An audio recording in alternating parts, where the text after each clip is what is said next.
Ooh, that's his mic, I think. I think that's his mic. Adam Curry, John C. Dvorak. It's Thursday, October 15th, 2015. Time once again for your Gitmo Nation Media Assassination, episode 765. This is No Agenda. Wearing the sash of deconstruction, valor, and broadcasting live from the capital of the Drone Star State in FEMA Region 6, Austin, Tejas. In the morning, everybody. I'm Adam Curry. And from northern Silicon Valley, where I'm just wearing valor, I'm John C. Dvorak. It's Crackpot and Buzzkill in the morning. Hey, man, I got my sash from Dame Melody Mann. Did you get the whole description and everything? Oh, yeah. With the medals? She finally got sick of waiting for me to send you the sash she sent me. Right. So she made me a whole new sash, and I've got I have medals. Yeah, I have the crackpot. I have the crackpot cross. I'm gonna make a picture of me wearing this. I have the most. Oh yeah, no, that was the idea. Yeah, no. That was the complete. That was the thinking. Yes, because you look like with that hair. I'll look good. You look like an ambassador, and I have tails, so I can right over perfect. My. In fact, Tina the Keeper's taking me to a function tonight for her job. Maybe I should just wear it. I should wear the combo. I don't think she'd like that. Tina, I would. Who's the creep you brought to the party? Who's this guy? Hello. And just go act like I'm royalty. No, and use that accent you like doing. Hello. Which one? The one of the Dutch, the Dutch. Ah, guy. This is my sash. It is very good. Do you like my sash? I'm very important in my home country of the Netherlands. Yeah, that one. How do you do? Nice to meet your acquaintance. I thank you from the bottom of my heart and my wife's bottom as well. I've heard a politician say that. That's a good one. Hello. I can imagine that coming out. Yeah. Well, too bad there was nothing going on between the last show. Yeah. Too bad. Let's end it. Although I have a long thing I can do if we're going to talk about the Dutch report. Since you brought the Dutch. Oh, yes, the Dutch report. Yes. You want to play the long report to start it off? Well, first of all, before we play the Dutch report, I have a pre-clip. Ooh. Which is a little long, but I want people to listen to it because this is the kind of thing that RT has been reporting on the Dutch report. Yeah, what we're talking about is the Dutch safety, the Dutch Safety Board, which is led by a prince by marriage, Peter van Vollenhoven, known as the Smasher. That's the guy. The Smasher, the guy he's a masher, you mean? Masher, yeah. He was the masher, the guy likes to rub up against women. Yeah, he was mashing up against wife number one. Yes, you've told this story a lot of times. Always enjoyable. Yeah, so that guy somehow is an authority on aviation, but he's leading the Dutch Safety Board and their investigation, and they came out with some conclusive results this week. So now, what's your pre-clip? Well, I've got a couple of things before we go into the results, which will be the CBS report, which I think was a pretty good one to a point.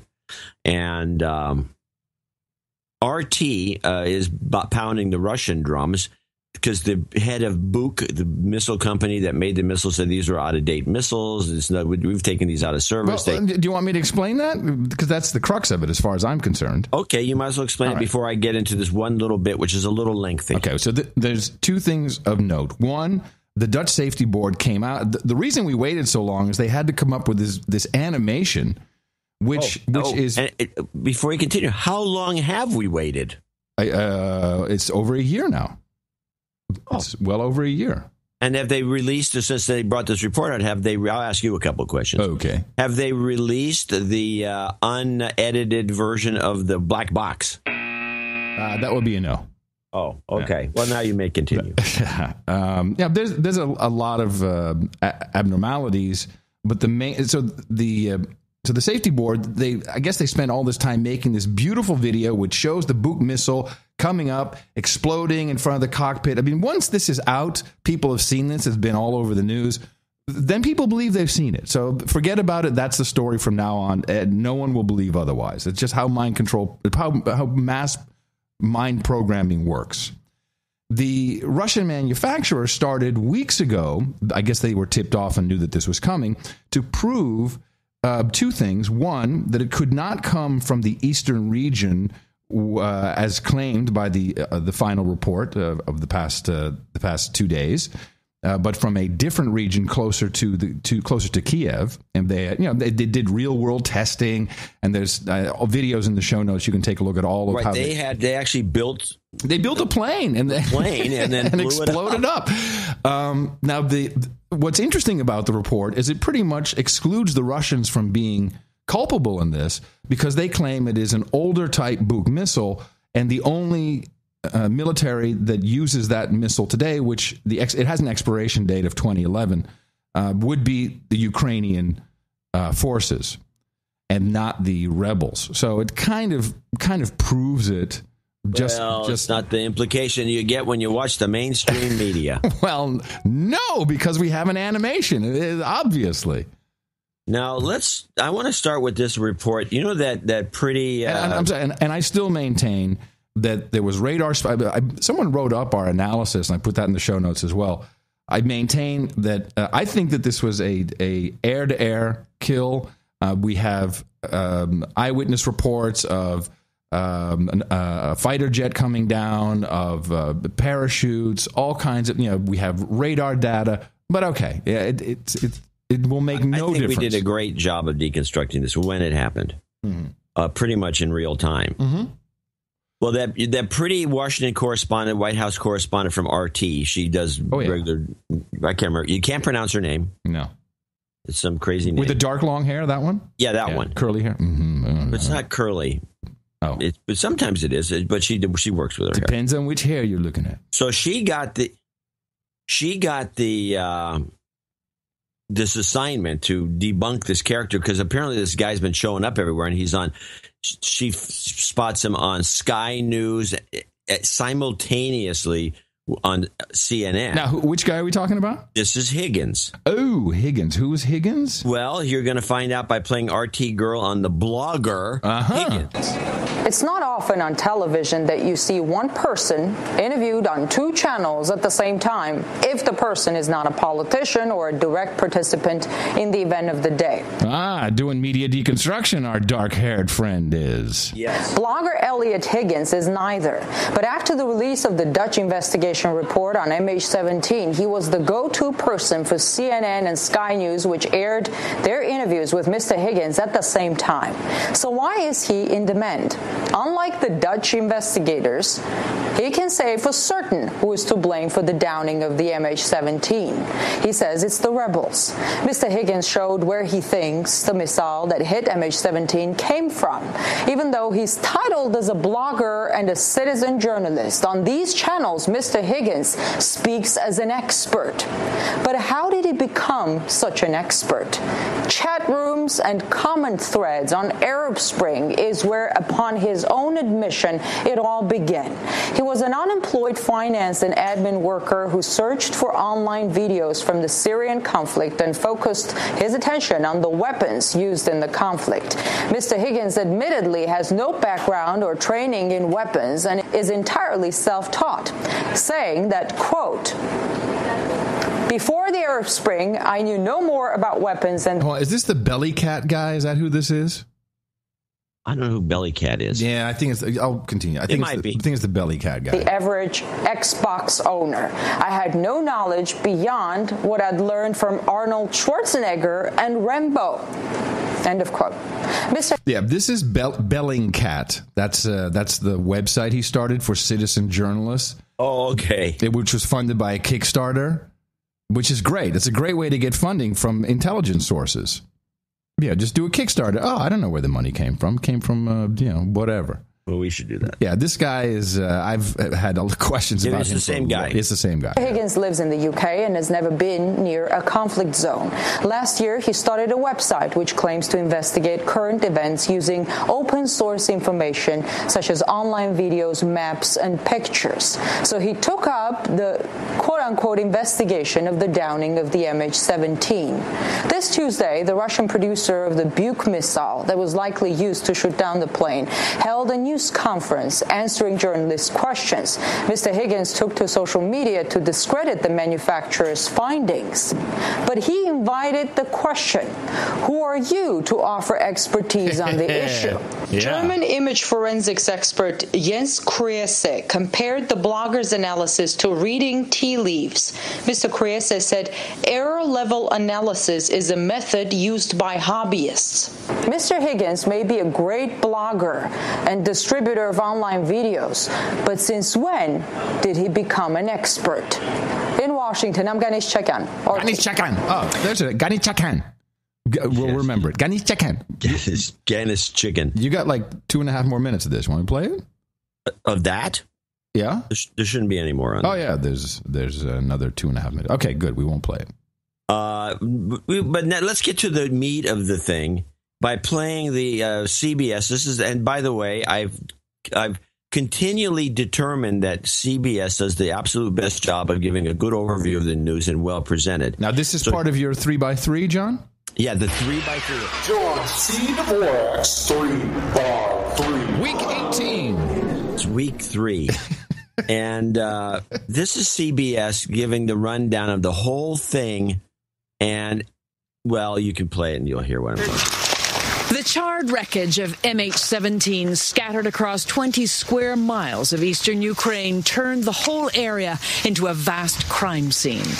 Today, the chairman of the Dutch Safety Board, which headed the main investigation, was categorical. Flight MH17 crashed as a result of the detonation of a Buk missile. a warhead outside the airplane, Warhead. I have a warhead in between my legs. above the left-hand side of the cockpit. The Russian-made Buk missile was fired from the ground, said the board. A simulation showed the blast a yard away from the plane pierced it with chunks of shrapnel and tore the cockpit clear off. Now, did they mention in this report that the chunks were of the wrong size? They were not Well, the if you bow tie. listen, you I'm can- sorry. The pilots died instantly, though some passengers may have been conscious for up to a minute and a half. MH17 crashed on Ukrainian territory controlled by Russian-backed separatist militias. Dutch investigators recovered as many pieces as they could and transported them to a hangar in the Netherlands, where, like a grim jigsaw puzzle, they were reassembled. That revealed what had caused the crash, but not who. A separate criminal inquiry will decide that. But defense analyst Elliot Higgins, Defense analyst. who provided social media evidence to the Dutch investigators, says photos and satellite data show that a Buk missile launcher was driven into rebel territory from Russia and fired just before the crash. Oh, so that's the guy that had the fleeting video of the missile carrier somewhere? This is Higgins, Hold on. Based on the that defense research, expert. Hold on. it looks like that missile launcher came from Russia and was manned by a Russian crew. And that's a huge problem. He knows for the Russia. crew. Yeah, he does. Now, Russia's always denied that, Scott. In fact, it maintains that it was probably the Ukrainian army that fired the missile. And today, a foreign ministry spokesman said that he had serious doubts about the Dutch conclusions. Yeah. No, oh, man. So I lost all faith in CBS. They run this clown. And he says, if you listen to his little report again, he says, we as though there's a whole team of people. Well, he does have 8 people. He has 8 people that he hired through the Kickstarter campaign. Well, I don't know if he has 8 people working for him for long. I'm just telling you what I know. Okay. But this is, he also works for Vice. And he's Higgins? the one. Higgins, yeah. He seems to work for everybody as a defense expert. What was he? Defense analyst? Defense analyst. Defense analyst. Nice. There's a blogger. Yeah. Now, the thing that bothered me about the report wasn't so much bringing this guy in, who's obviously just he's one trick pony. Russia did it. Yeah. Which you can imagine the kinds of things that go on in the back of the newsroom. Hey, Scott, the State Department called, and if you're going to do that report, can you find one guy who says the Russians did it? We can't find anybody that can definitively say the Russians did it. I got a guy, boss. The Bellingcat, boss. So they have this guy come up, but he does a number of things, and the claim is made, and I don't know this to be true, but they said it was. He actually testified before the Dutch hearing. He did. He did. While the Book guys, they asked to testify. The and Russians weren't asked allowed to. Yeah, they weren't allowed to. How does that work? Well, the crazy thing is, I do not understand the mission of the Dutch other than, I mean, they're walking a fine line here because the Dutch economy is really built on Russian oil and gas. They store it in Rotterdam before it gets shipped on. All of the big holding companies are all in the Netherlands. That's why we have so many accountants companies, and we've got what we call P.O. box companies worth billions and billions of euros because of the Netherlands' favorable tax or no tax on money that you're just holding that you then move on. I mean, so why would they bite the hand that feeds them other than to just leave everybody kind of in limbo, which I think this report does? Say, well, here's what we know. It looks like it's from the rebels, and there'll be some criminal charge later on. Well, you can wait for that. That'll be a long time coming. But the Bellingcat guy has irritated me for a long time. Because I tried, I subscribed to the feed, and I've been watching. It's like, no, I have no faith in these guys. And then do you remember the discovery of Russian soldiers who were taking selfies, and then it proved that they were in Ukraine? Do you remember that? Yes, that was a Vice report. So this is the guy, Higgins.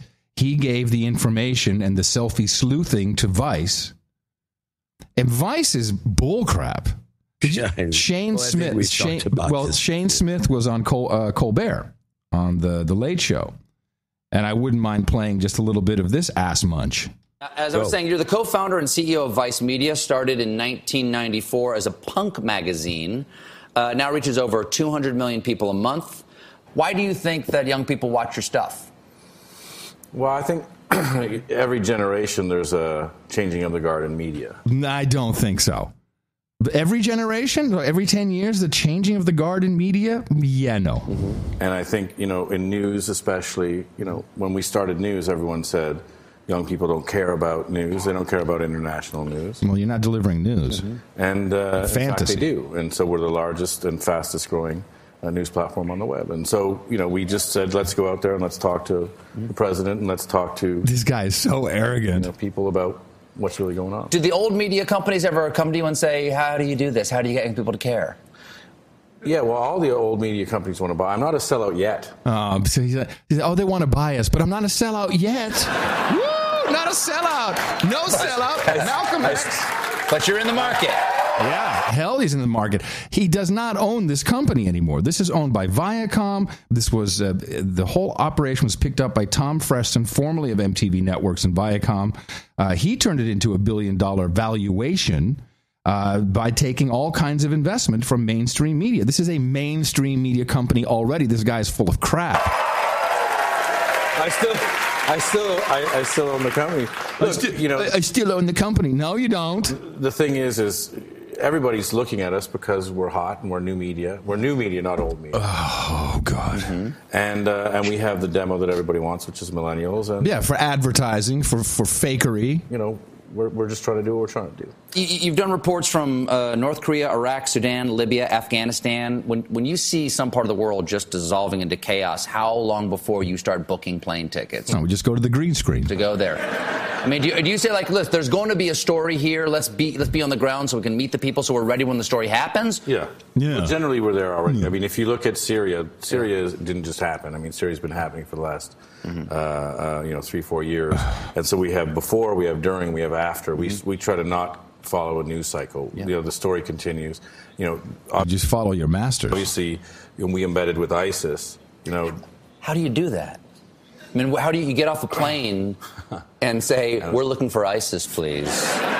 Is there, I'm sorry, what GPS do I put in? Like, how do you get someone to, like, bring you to ISIS? What's the question you ask? Well, we asked them. We had a Palestinian filmmaker who we'd done stuff with in Palestine, and we said, we'd like to come show the caliphate, show the state, and And we just pressed record and put it up there. And no editing, nothing. It was, we were the only ones to do it to date, and we're going to try to go back and show it again. Yeah. But because we're non-political and we just say, hey, we're going to go show what's going on, they let us go. Bullshit. Yeah, that guy's full of crap. Liar. Vice. Yeah, well, that's real smart. Tom Freston knows what he's doing. Well, Viacom's involved. I think that's right. Of course, CBS is where the Colbert Show is played. So yes, makes so much sense. And Colbert was a softballer in that one. Yeah, so he hasn't sold out yet. He owns the company. He says, okay, $500 million investment from that was the most recent one I see. Not even mentioned who that investment was. Oh, let's see. We have Murdoch's 21st Century Fox put in $70 million for a 5% stake. That put it over over $1 million. On the board of directors, James Murdoch, Sir Martin Sorrell's WPP. It's an advertising agency, is a minority investor. Advertising public relations. Yeah. Yeah, sure. Makes total sense. The guy's a shill. All right. And Higgins is not any better. Yeah. So, I get the biggest kick out of people who fall over themselves over these Vice reports. I believe many of them are just staged. Yes. And not all of them. And did you notice that in the reconstruction, and I wasn't quite sure why they did this, they were filming and photographing every piece of MH17 against a green screen, perfectly lit. I mean, why? Why are you doing that? Well, maybe for a computer, to create a computerized model. Yeah, I guess. It's easier to edit. Yeah, okay. That makes sense. Or whatever you're going to do with it. Well. Yeah, so I don't have much more on that. That was the report, and I think it's at this point it's moot. They've made the animation. That is now how it happened. That's fact. That is what is embedded in everyone's mind. And the Russians. How the Mitchell brothers got killed. The Mitchell brothers? Yeah, no, remember, it's probably before your time. Who are the Mitchell brothers? The Mitchell brothers, the leading porn company for a long time in the world, and they had the Mitchell Brothers Theater in San Francisco, which is still there. Oh, no, I don't know anything about this. Oh, the Mitchell brothers. Yeah, they're local boys. Okay. And I think they were on drugs or something, and they decided to shoot each other. Oh, damn. Whatever the situation was with them is they did an animation, local television did it. It was done with Autodesk or Maya or something, and she saw the animation of how this whole thing went down, and that was it. It was done. We're good to go. Yeah, it was an animation. All right, let's talk about the Democratic debate. Yeah, I have a couple of observations just in general. First of all, Hillary, her hair looked really soft. I thought that was good, although it was too much of a helmet. Didn't move other than... It was a total helmet. It was a helmet, which is too bad. I don't know who was advising her on the A-frame jacket. I mean, that is not okay for this woman. Yeah, it made her look like the leader of the... remember the Mars Invades movie? No, she looked like Kim Jong-un. Yeah.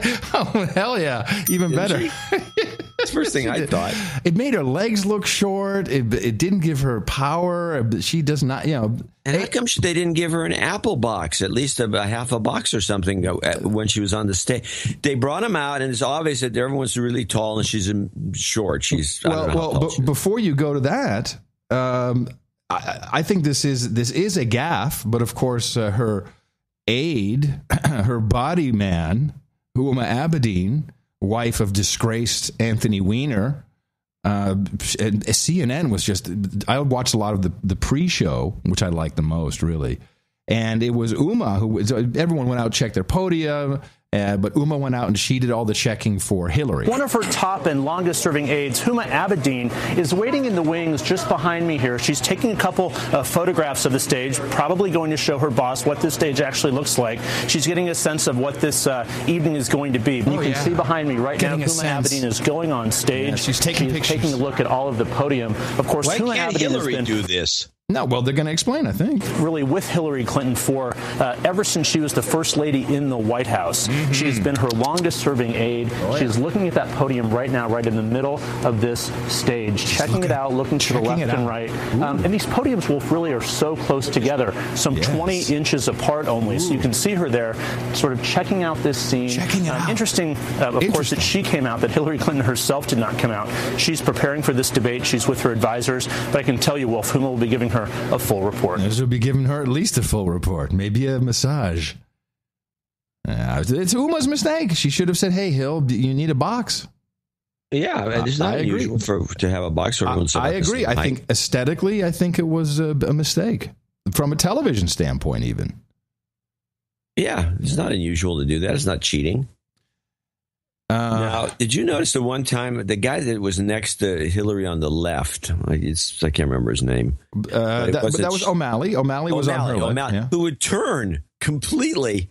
He would stand and turn, so he was looking straight at her and positioned so his whole body was pointing toward her. Yeah, it was creepy. Well, there were a couple of things that I noticed that were anomalies, and even before it started, Anderson Pooper was crying to Jake Tapper.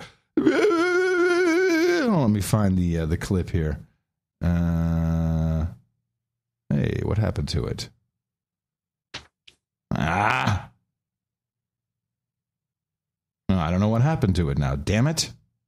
Well, you'll find it. I will find. Oh, here. Well, you got it? No, go ahead. I got to look. I'll read this nasty note from that came in from after my newsletter went out. Is this a John reads his email? Oh, good grief. If you're going to go on like this, go on. He's a Hillary fan, I believe. And he said go on like this. So I can't, the newsletter talked a little bit about what we're going to talk about on the debates. 244 words total. This guy writes me a 500-word complaint. If you're going to go on like this, have the decency to at least contrast it with the even more vapid vanities that pass for the Republican version of a debate. This guy sounds horrible. I take the insinuation of your point, but the particulars you solicit or choose to solicit to support your case are seriously weak. Advertisements as if the DNC had anything to do with that. Oh, the suffragette ads? Of course. Tina the Keeper, the first thing she says is, "Oh, look at that." Well, I have the ad. Now, this guy doesn't know the deal that was done between CNBC and the DNC. He doesn't have any clue who's responsible for the ads. There's a lot of deals that went down here. A lot of them. So they played this suffragette ad at least 3 times. And maybe 4, but I saw it 3. And I recorded it. I have a copy here, and they play music on top of subtext, on top of, the whining kid and the girl throwing a rock through the window and the whole thing. And this is just very seriously to remind women that if it wasn't for people like Hillary, they would be living like slaves. So the suffragette movie is promoted to death, and play this thing and try to listen to this craziness that goes on, including this song they're playing. We've been ridiculed, battered, and ignored. Fight to secure the vote for women. Defy this government. Vote for women!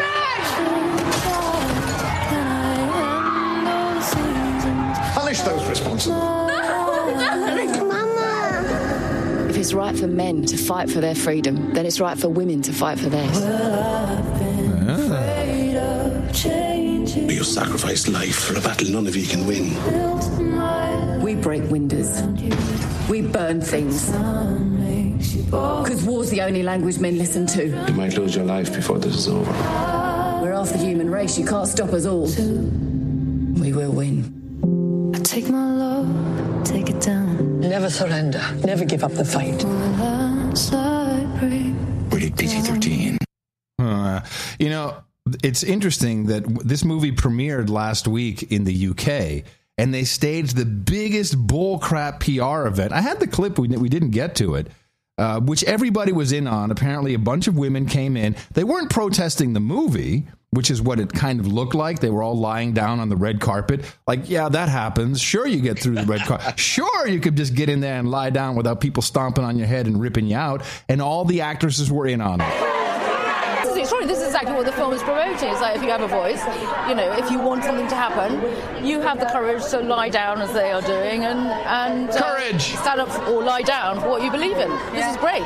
This is great. People believe that there's something that has to be changed. They're interrupting the red carpet premiere of the movie, but yet the actresses say this is great. I don't quite know yet because no one has actually told me, but I believe it's cuts to domestic violence.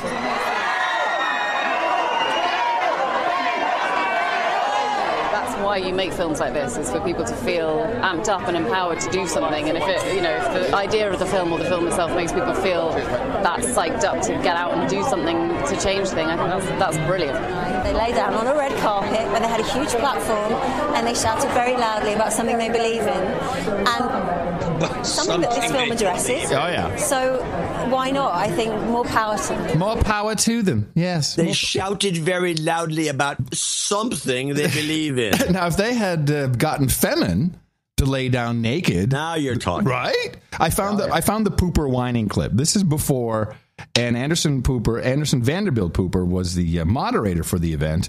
And here he is before crying to Jake Tapper. In this hyper media world, there's always shots and everybody's trying to work the refs. I saw something online about you played some role at the Clinton Global Initiative. Yes. People are claiming this is a conflict of interest. Can you explain? Yeah, I got to say, I mean, with all due respect to the Weekly Standard, this is total bunk. All due respect. It's total bunk. All due respect. That's no respect. There was a story in the Weekly Standard that I guess Drudge picked up on. I guess Drudge picked up on it. I'm so famous.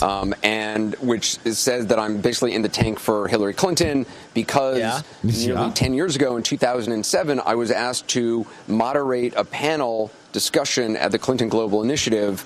And honestly, I can't even remember what the panel was. There were no Clintons on the panel. I can't remember what I did. I'm sure he can remember how much they paid him. And by the way, no, he says they didn't pay him, and he says it was 10 years ago, but he says it was 2007. That's 8 years ago. Yeah, so he's full of crap. I think it was on like international development aid or honestly something I would know nothing about. That's why I was asked to moderate. I have no memory of what it was, but I was the panelist. I was the moderator of a panel of a handful of people. I walked in, I did my moderation, I left, I wasn't paid. I've never been back to the Clinton Global Initiative. I've never been a member of CGI. I've never been to a cocktail party for CGI. I've never been to a social event with the Clintons. The only time I've ever been in the same room with any of them is if I'm interviewing one of them, and I don't think I've even been able to get Hillary Clinton on my show for I can't tell you for how long. So I think it was years ago the last time I was actually able to interview. So other than on a debate stage, this will be the first time. So the idea that I just find it. It's a sign. It obviously bothers you because you work very hard. It bothers me to be an objective journalist, and when somebody says something like this guy should try doing a podcast. See what kind of responses and accusations you get. We've all been working really hard on making this as aggressive debate as possible and as interesting debate as possible and as fair a debate as possible. I'm working hard. Our viewers to get the information that they need. Yeah. Let's go over some realities here. Please pay no attention to the fact that he's ex-CIA. Right, just talking about your minor issue, yeah, and that's well documented. It's in this wiki page. Yes, even. Yes. Now, this guy at that level, anybody, in fact, that does this kind of work, they don't do any old thing for free. Absolutely not. They don't have time to do. If they started doing stuff, this is it's bad, dirty money. If you took every invite, a guy like this in particular, to speak and talk and moderate, and you'd never be home. You'd just be working all the time. Wealthy. And if you start doing stuff for free, it's like, well, you did it for them for free. Yeah. Well, so you can't do anything for free. So it has to be maybe not payment, but some sort of quid pro quo. He got some guests that he couldn't get. He got something exchanged. There was value exchanged.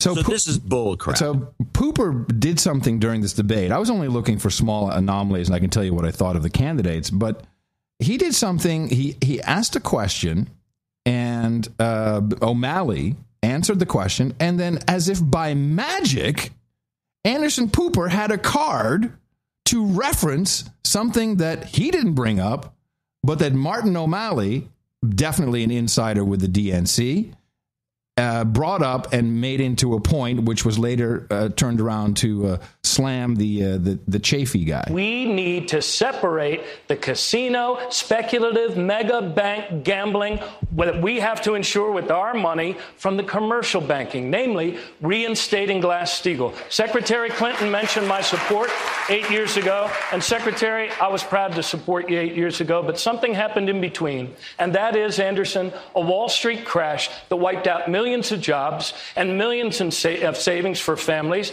and we are still just as vulnerable, Paul Volcker says today. We need to reinstate Glass-Steagall, and that's a huge difference on this stage among us as candidates. I do, just for viewers at home who may not be reading up on this, Glass-Steagall's Depression-era banking laws repealed in 1999 and prevented commercial banks from engaging in investment banking and insurance activities. And he had a card on it. He's reading this from a card. He knew the question was coming. He knew O'Malley was going to raise this. Did he say it was repealed by Clinton?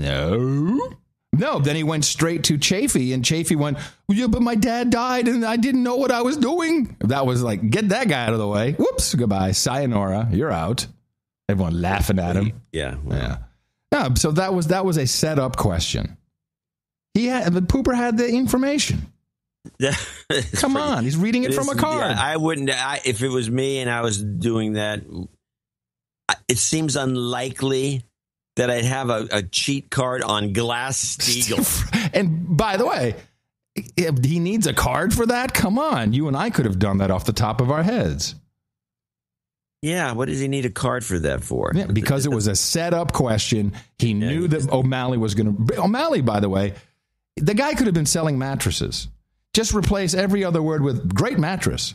He's a mattress sales guy. He's no good, this guy. He's no good, but he reminds me of Linus Pauling. And because I was saying, this guy looks like somebody. I couldn't figure out who. And there's, Linus Pauling. Take a lot of vitamin C. So I don't know Linus, but I believe you.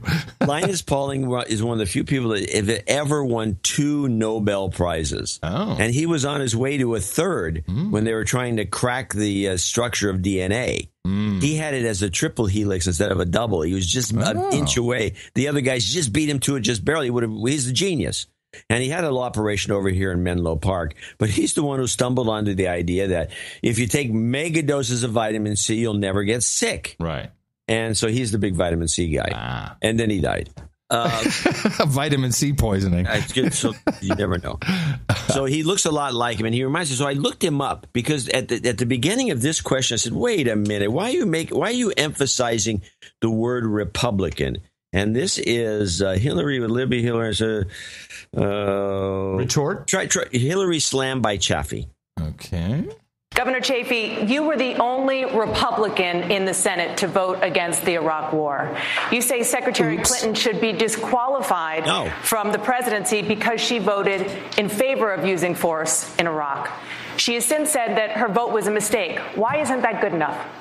Well, we just heard Senator Sanders say that it's the worst decision in American history. That's very significant.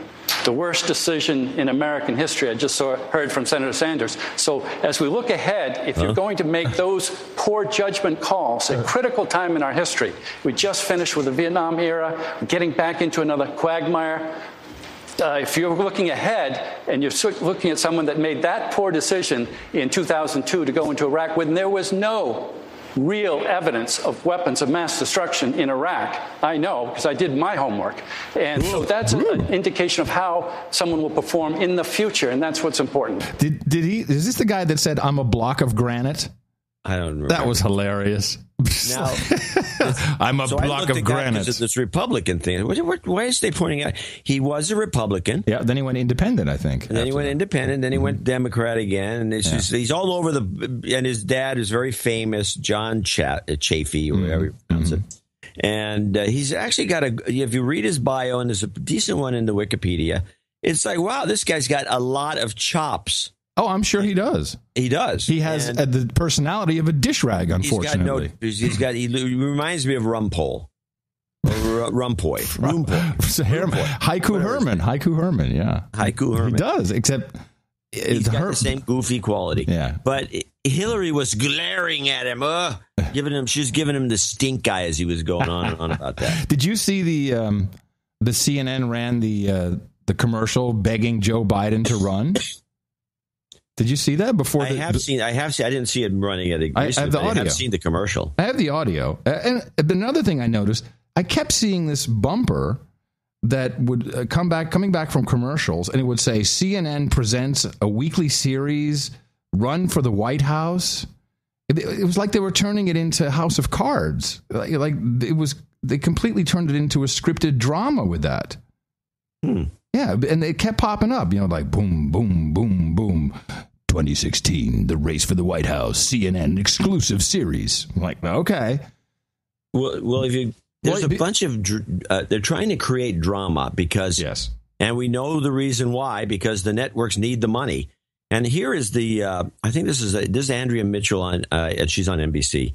She is doing a report this is her report on the debates. But the subtext of the report seems to be, because I didn't notice this when I listened to the debates, but there seems to be the networks have started to goad Joe into running because they need the money. Strategic. Sanders and his aides think Democratic primary voters don't care about the emails. And being generous made him look magnanimous. Clinton did not return the favor, attacking Sanders for opposing gun laws. Secretary Clinton, is Bernie Sanders tough enough on guns? No, not at all. Outdebated today, Sanders advisors tell NBC News they are taking the gloves off. Hillary had an opportunity to be big last night when the gun issue arose, and to be big like Bernie was when he stood up and threw back the attack against her, or to be political, which she chose to do it. Clinton also signaled Joe Biden she'll fight him for the Obama legacy. He asked me to become Secretary of State. He valued my judgment. Today, Clinton's advisors amped up the pressure on Biden to decide. I think the time has come for a decision so that at the next debate, if he does decide to get in, there'll be 6 podiums on the stage. And before his weekly lunch with the president, Biden was asked about the Democratic debaters. So I thought they all did well. Allow me to play that the commercial for Joe. Drama. We had a pretty good idea what all those families, all you Americans in trouble, were going through. In part because our own families had gone through similar struggles. When I was a young kid in 3rd grade, I remember my dad coming up the stairs of my grandpa's house where we were living, sitting at the end of my bed and saying, Joey, I'm going to have to leave for a while. Go down to Wilmington, Delaware with Uncle Frank. The good jobs down there, honey. And in a little while, I'll be able to send for you and Mom and Jimmy and Val. And everything's going to be fine. I'm moistening up here. For the rest of our life, my sister and my brothers, for the rest of our life, my dad never failed to remind us that a job is about a lot more than a paycheck. It's about your dignity. It's about respect. It's about your place in the community. It's about being able to look your child in the eye and say, honey, it's going to be okay, and mean it, and know it's true. You never quit on America, and you deserve a president who will never quit on you. Now is the time to heed the timeless advice from Teddy Roosevelt. Speak softly and carry a big stick. End of quote. I promise you, the president has a big stick. Yeah, right. Yeah. That was not part of the commercial, but I thought that was cool.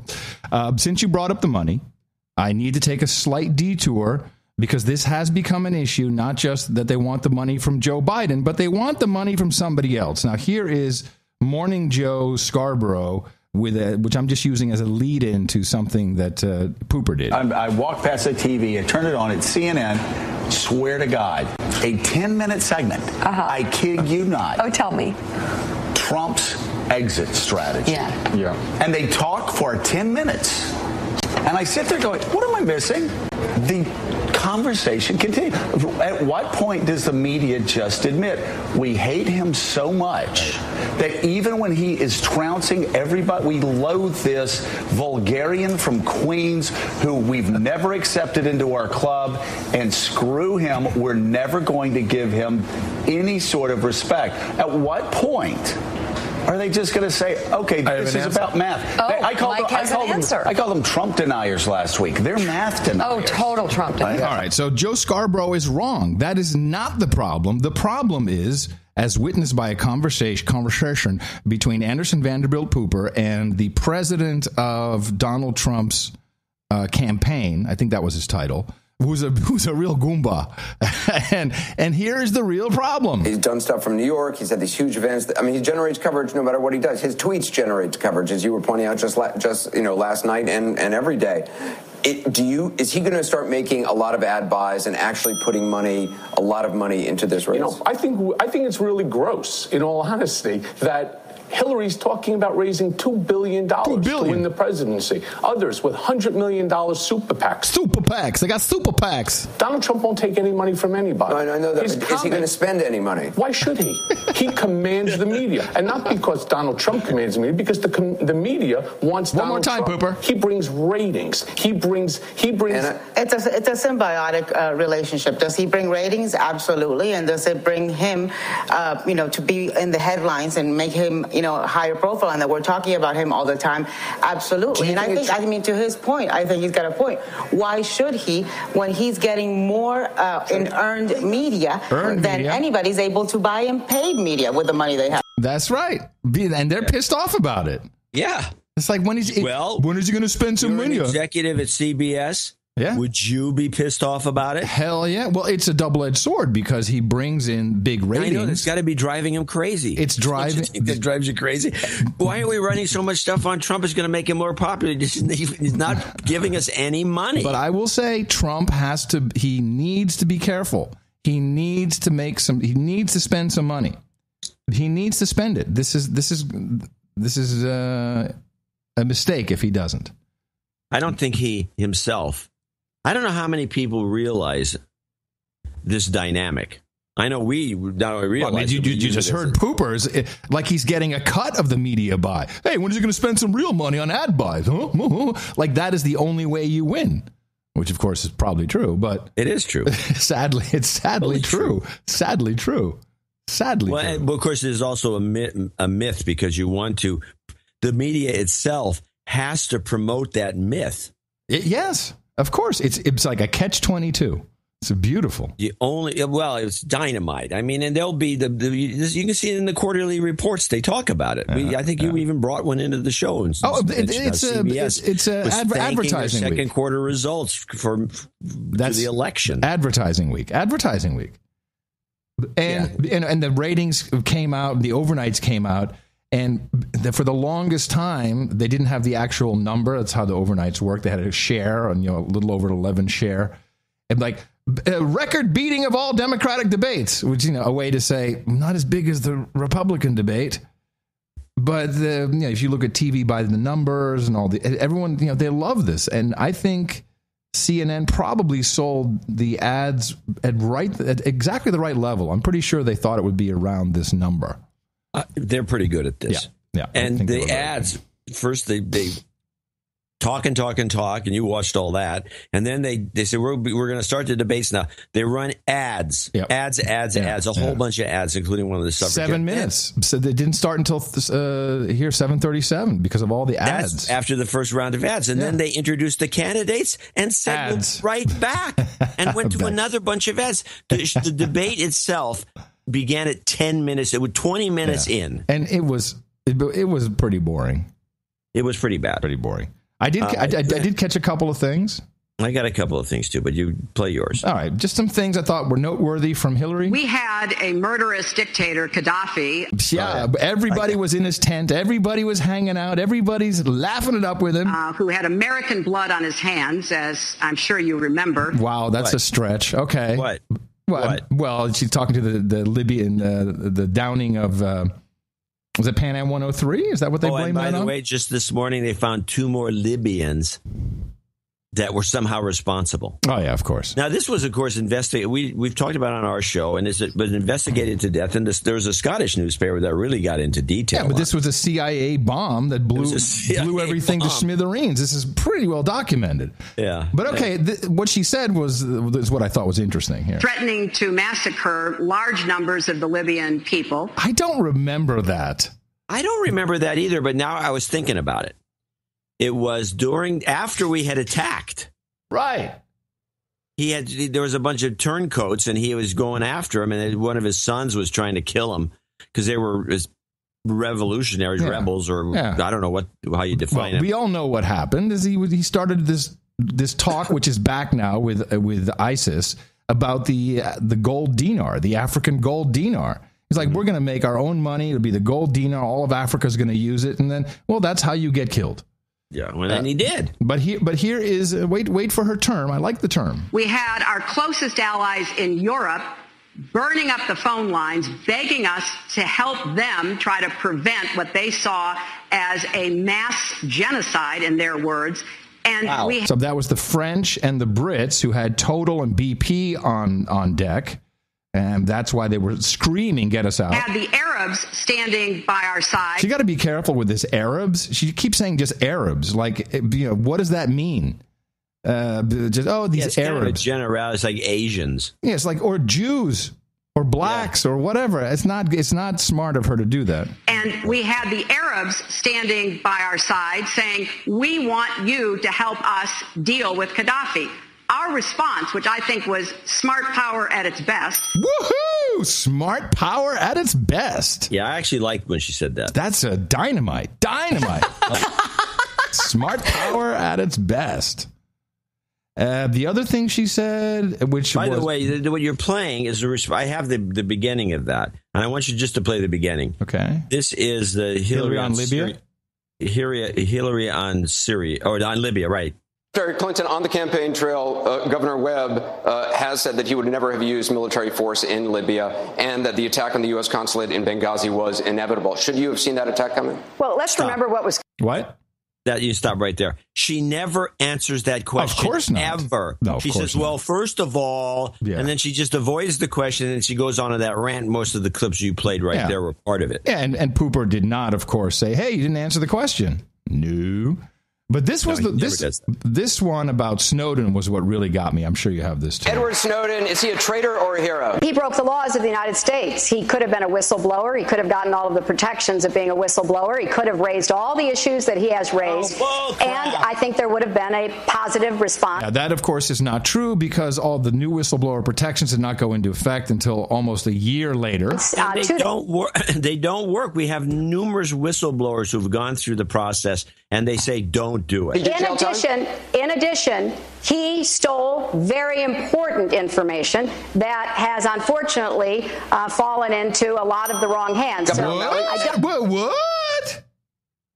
This is news. I've heard it was possible, but she is now stating blatantly, that it unfortunately has fallen into the wrong hands.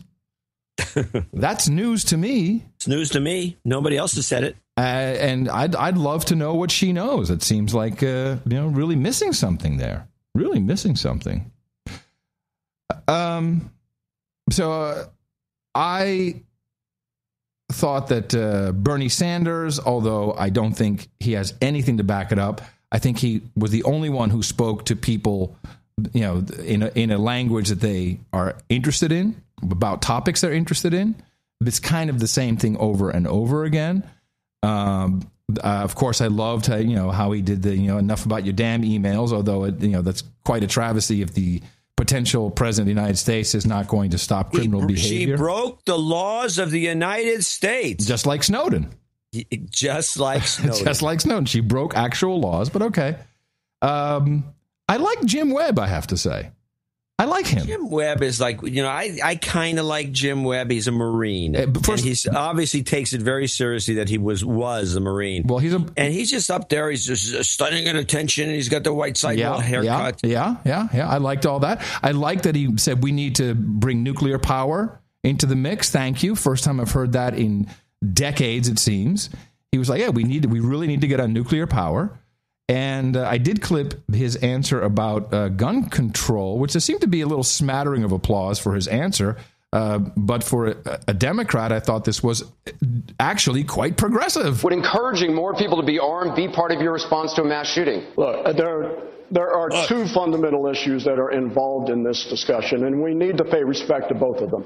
The first is the issue of who should be kept from having guns and using firearms. And we have done not a good job. A lot of them are criminals, and a lot of the people who are getting killed are members of gangs inside our urban areas, and a lot of them are mentally incapacitated. In the shooting in Virginia Tech in 2007, this individual had received medical care for mental illness from 3 different professionals who were not allowed to share the information. So we do need background checks. We need to keep the people who should not have guns away from them. But we have to respect the tradition in this country of people who want to defend themselves and their family from violence. Senator? There are people are going back and forth here for 10 minutes here.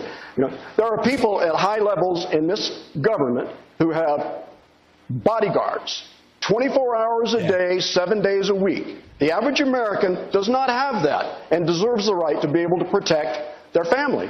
I like that. I like what he said. Yeah, I was kind of aimed at Hillary. She's the strongest advocate, and she's got guards all over the place. Yeah. I like what he said. He's a blockhead, sure, but as presidential stature, I liked him. I liked him. He is a blockhead. But I tried to look at this debate with innocent eyes. I really did, because it's so easy to go, crap, bull. And of course, that happens no matter what. But I really tried to say, okay, can I like any of these people?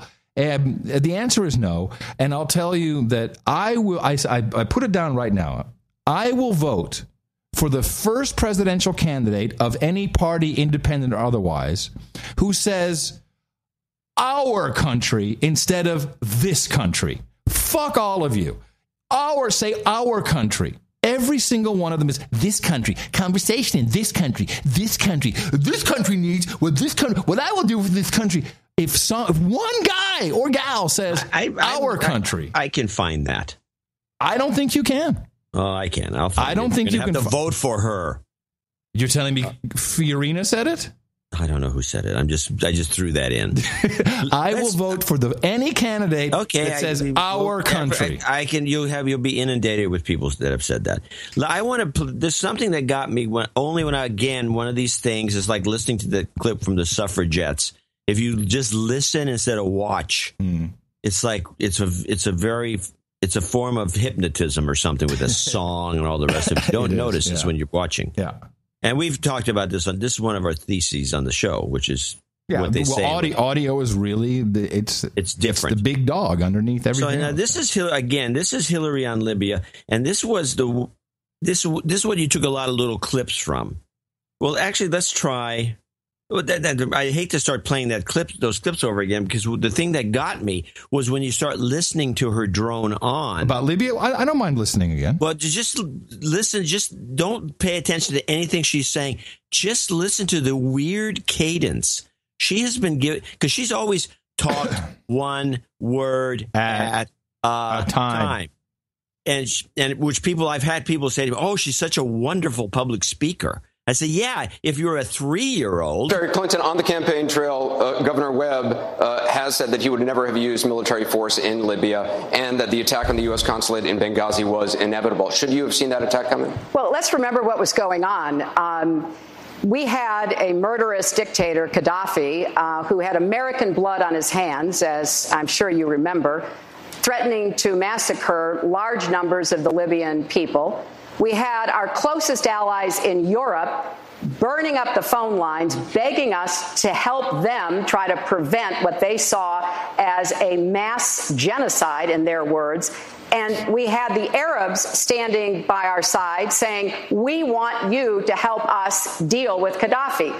Our response, which I think was smart power at its best, is that the United States will not lead this. We will provide essential, unique capabilities that we have, But the Europeans and the Arabs had to be first over the line. We did not put one single American soldier on the ground in Libya. No, and I'll say this for the... I think we should all talk like this during the show, John, because that is the way the professionals do it. She breaks U.S. and deal. She has these unbelievable weird pauses and then unique capabilities. The pauses, these weird pauses that don't belong where they are. And if you listen to, just as I killed it right there, if you back it up a little bit, it actually you can listen to this over and over again, and it sounds almost as if it was edited. Essential, unique capabilities that we have, but the Europeans and the Arabs had to be first over the line. We did not put one single American... Right there. Yeah. When she goes, we did not. That was she's one step over the line. Yeah. She's almost doing a Christopher Walken. And then there's a crazy little jump where it sounds like an edit, but it's not. Yeah. There is something going on with the way she speaks.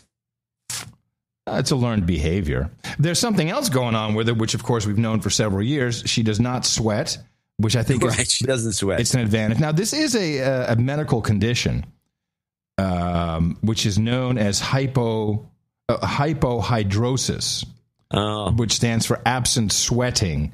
And that was reptilian. I was wrong. Well, that would be.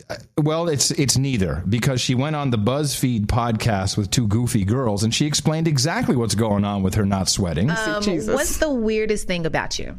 The weirdest thing about me is that I don't sweat. Yes, obviously. Best theory for Hillary's a robot, zero sweat. See, you guys are the first to realize that I'm really not even a human being. I was constructed in a garage in Palo Alto a very long time ago. People think that, Bill Gates and Steve Jobs, they created it. They don't even know. Oh, no. I mean, a man whose name shall remain nameless created me in his garage. Are there more of you? Now, I thought he threw away the plans. At least that's what he told me when he programmed me, that there would be no more. I've seen more people that kind of don't sweat and other things that make me think maybe they are part of the new race that he has created, the robot race. So there's a cyborg army. But I don't, you got to cut that. You can't tell anybody this. I don't want anybody to know this. I mean, this has been a secret until here we are in Davenport, Iowa, and I'm just spilling my, electronic guts to you. And one of the things I learned in therapy is that when someone comes out and tells you about themselves and what they are, you might as well just believe it. So I'm all in on her being cyborg. Fucking moron. All right, I can go for that. Moron. It does not get to cost her votes. Well, Van Jones, who was the President Obama's advisor on, I think, climate change, maybe, or no. Yeah, I thought he was. No, it was something else. You looked at it. While you chat, I will look him up. All right. So he's now, of course, a consultant, and he gets to analyze the debate.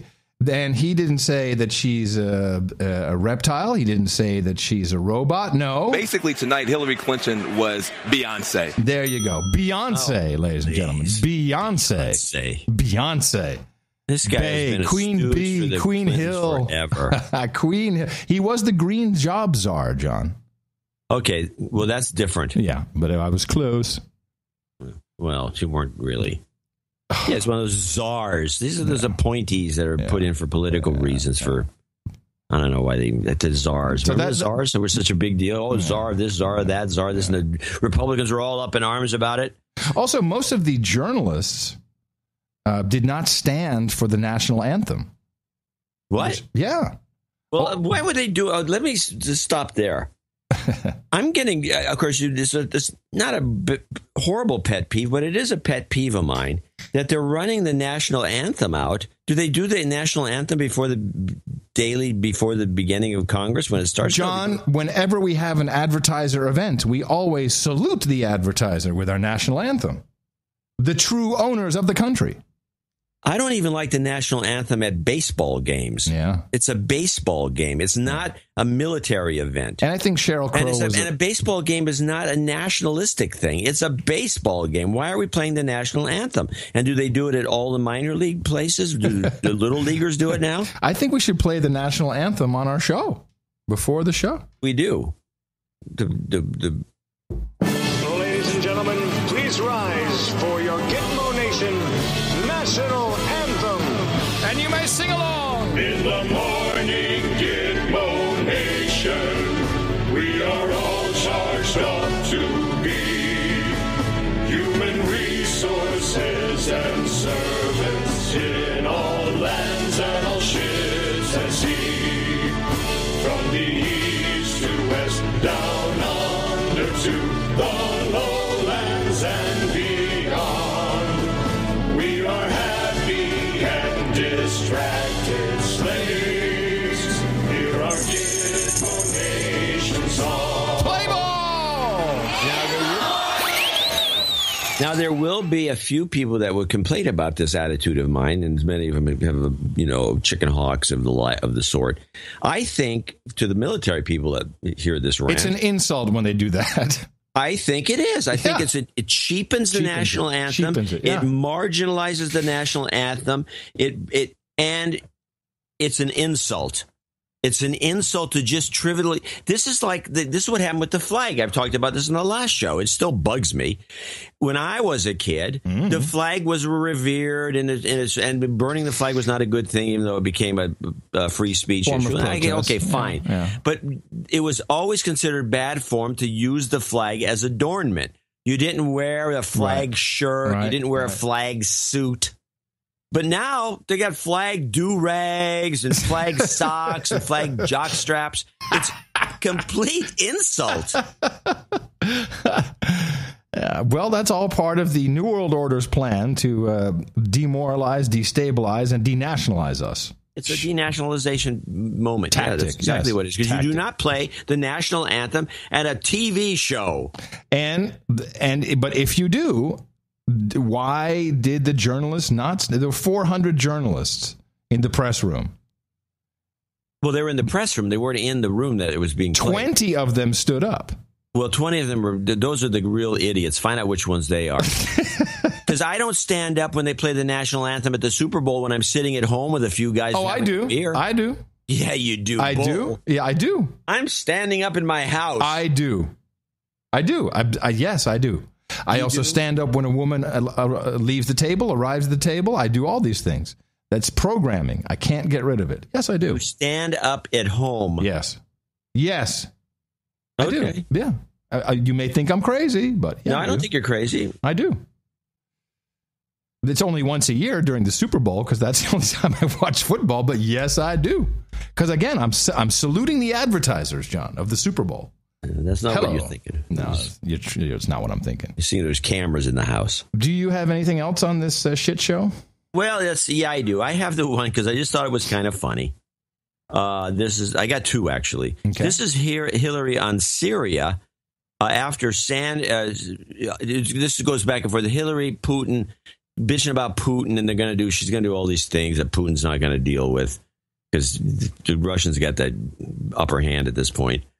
And then Sanders chimes in with his attitude. He's anti-war. And then at the very end of this is a longer clip. It's 1.8 megabytes. But what's interesting, that's long. 1.8 megabytes. How long is that in time? I don't have the times. 155. Okay. At the very end, and you see this before. We always try to catch this on the show. We've had lots of clips like this. At the very end, Sanders says something. She's not called on to talk. And she starts chiming in. No, I don't think so. I don't think so. I don't think so. And I just thought it was so juvenile. Important material and equipment to our soldiers in Afghanistan. There's no doubt that when Putin came back in and said he was going to be president, that did change the relationship. We have to stand up to his bullying, and specifically in Syria, it is important, and I applaud the administration because they are engaged in talks right now with the Russians to make it clear that they've got to be part of the solution to try to end that bloody conflict and to provide safe zones so that people are not going to have to be flooding out of Syria at the rate they are. And I think it's important, too, that the United States make it very clear to Putin that it's not acceptable for him to be in Syria, creating more chaos, bombing people on behalf of Assad. And we can't do that if we don't take more of a leadership position, which is what I'm advocating. Senator Sanders, what would you do differently? Well, let's understand that when we talk about Syria, you're talking about a quagmire in a quagmire. You're talking about groups of people trying to overthrow Assad. I believe that's a diplomatic term, quagmire. Other groups of people fighting ISIS. You're talking about people who are fighting ISIS, using their guns to overthrow Assad, and vice versa. I'm the former chairman, Anderson, of the Senate Veterans Committee. And in that capacity, I learned a very powerful lesson about the cost of war. And I will do everything that I can to make sure that the United States does not get involved in another quagmire like we did in Iraq, the worst foreign policy blunder in the history of this country.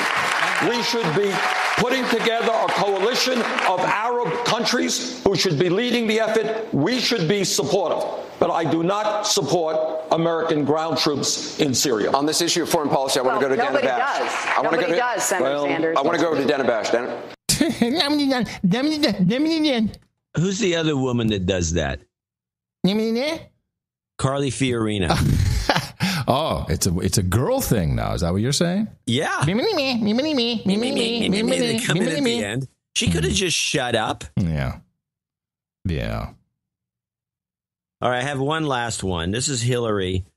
This is a retort. She got slammed by Chafee or Chaffee or whatever. Chafee.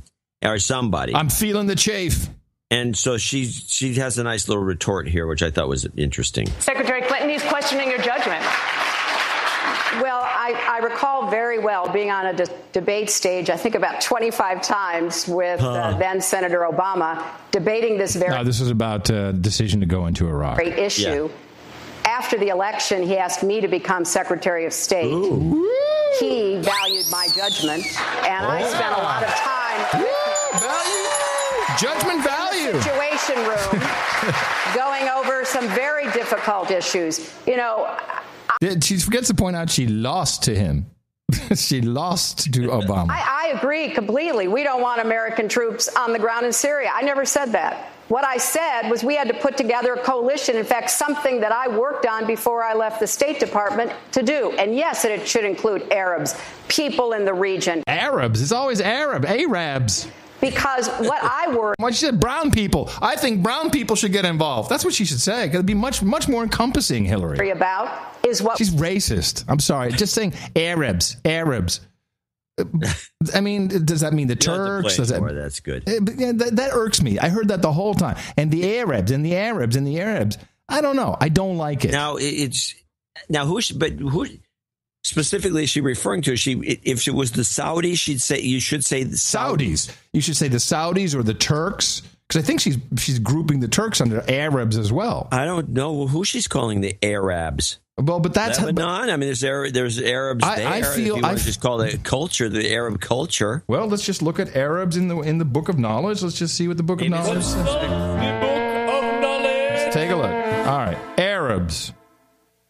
All right, Arabs are a major pan-ethnic group whose native language is Arabic, comprising the majority of the Arab world. So that's everybody. They're in Western Asia, North Africa, the Horn of Africa. Okay. I don't like it. I don't like how it sounds. It just sounds... I don't like it either. Yeah, I think it sounds racist. There were a couple other things that went on in presidential politics that I think are worthwhile. And I think they'll be even more worthwhile. After I thank you very much for your courage and say in the morning to you, John C. Dvorak. And in the morning to you, Mr. Adam Curry. Also in the morning to all the Mr. Feet on the ground, boots in the air, subs in the water, ships in the water, dames and knights out there. By the way, that was one of the slickest transitions we've ever done. That was cool. You set it up for me. I saw the pitch coming over the plate and... Yeah, now you've ruined it. Well, we need to deconstruct ourselves from time to time. All right. Yes, it was good. But, we worked together long enough. You can do these things. Yeah, one way or the other. And you wanted to thank somebody. I did. As we fell apart. Yeah, I was thanking the dames and knights. Of course, I want to thank everyone. You're admiring your work. Yeah, that's right. Oh, man, that was good. I'm so good. Thank you very much, chat room, noagendastream.com. And thank you to our artist. Oh, man. How to screw up a great transition in one easy lesson. Thank you to Cesium137, who brought us the artwork for episode 764. The title of that, what was it?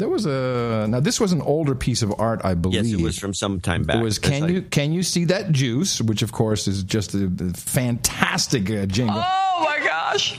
Can you see that juice? It's great. Oops, I didn't mean to do that. Yeah.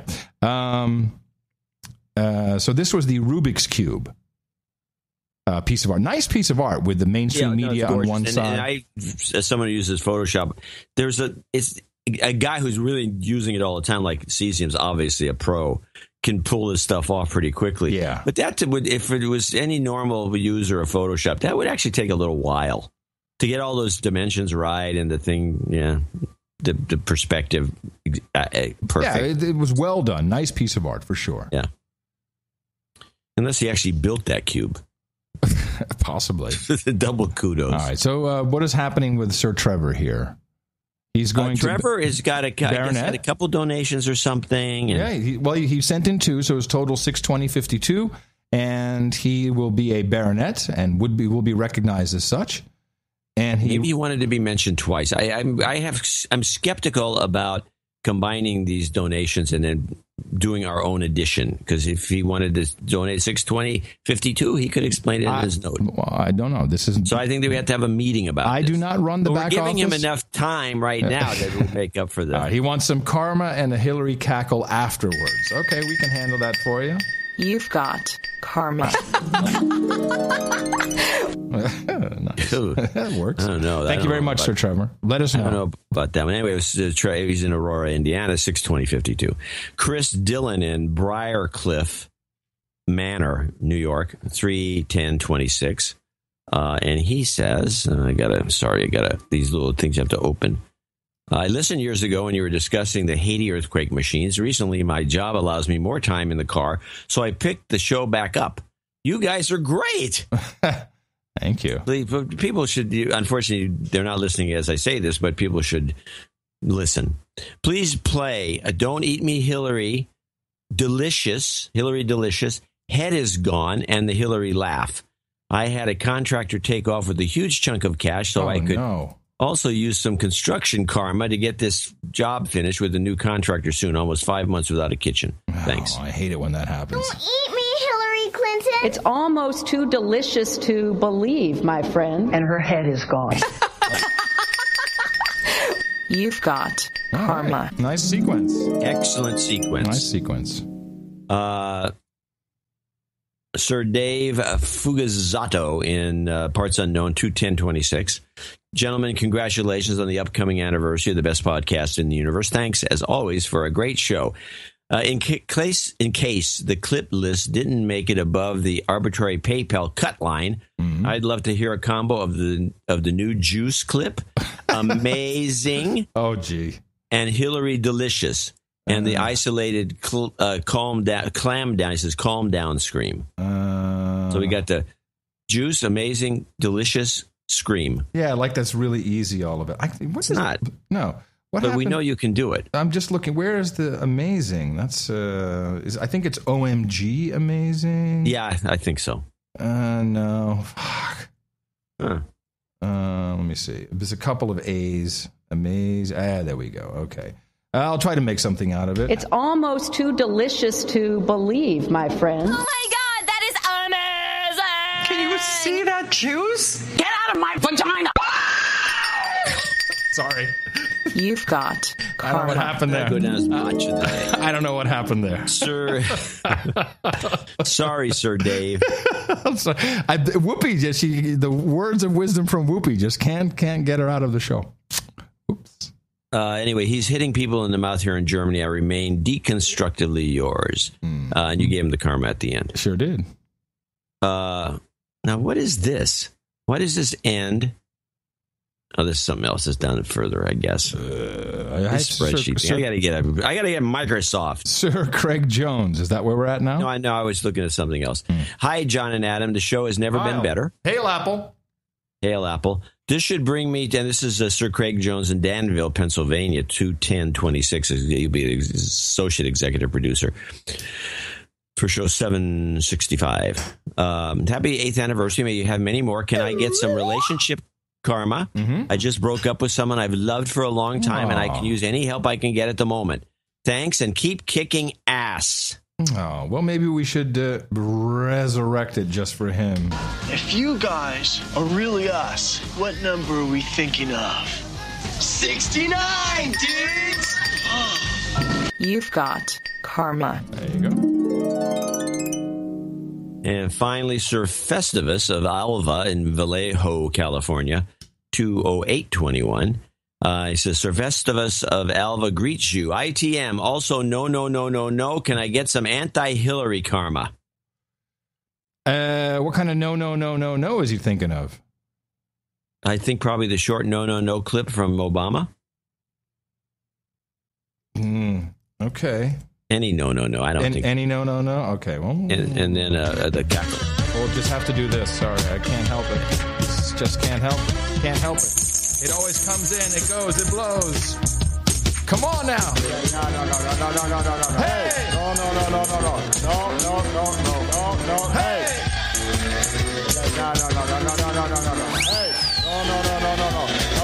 No.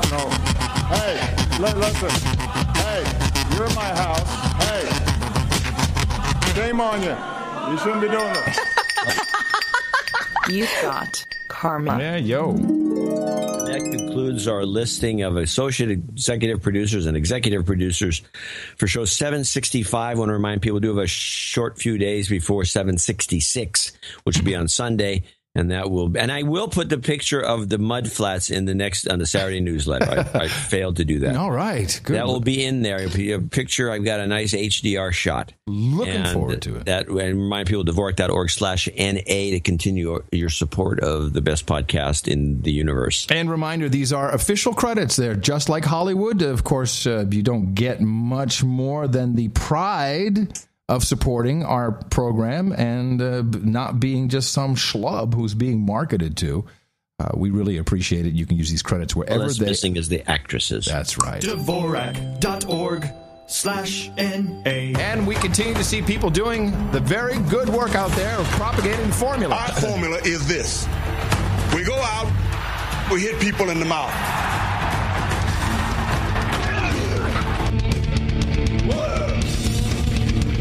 Hey, citizens. Shut up, slave. Shut up, slave. Alrighty. So I got just a couple clips here. This is there was a Trump rally, and I don't know if you saw this, but there was a black guy out who was so pissed off at Obama, and just he's like, I'm here. I'm all for Donald Trump, and I think this guy is real. Although, man, he looks a lot like an Eddie Murphy impersonation of an old black dude who's pissed off, I have to say. For a minute, I'm like, Eddie Murphy's doing this. It's really good. But I think it does show some general discontent. Obama's let me down. I never voted before, and I voted for him twice. And he broke my heart.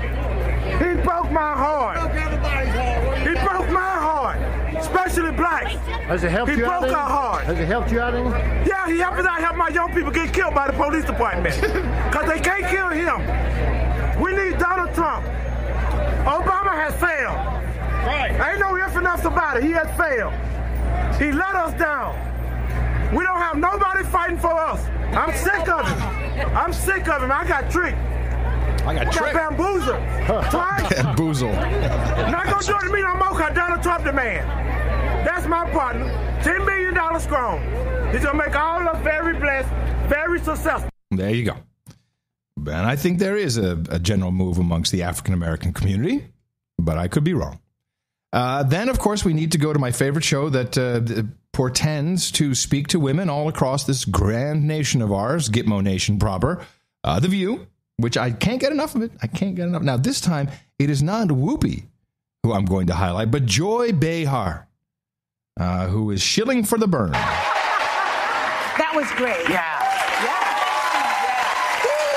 I mean, I guess people people seemingly were very surprised that he would come to Hillary's aid like that. But isn't it nice to see them going at the issues rather than the same old, dog and pony BS? I thought that Bernie was so menschy in that moment, like a so menschy, so menschy, real guy. I actually am aroused by him. All righty. I find him to be eye candy, not ear candy, not ear candy, eye candy. I like an old Jewish guy who's a socialist. That's my type of guy. Everybody's talking about O'Malley and how hot he was, but to me, Bernie is hot. Now listen to this conversation and tell me what's wrong with it. O'Malley, so we'll get to O'Malley because there are some pictures, ladies. Everyone, gird your loins. That Martin O'Malley. Let me tell you something. They're here already. If I wasn't voting with my head, I think we know who'd be getting my vote because I am in love. Look, he has abs. That's boobs. No dad bod. But those are boobs, aren't they? No, those are not boobs. Those are not boobs. Those are rocky hard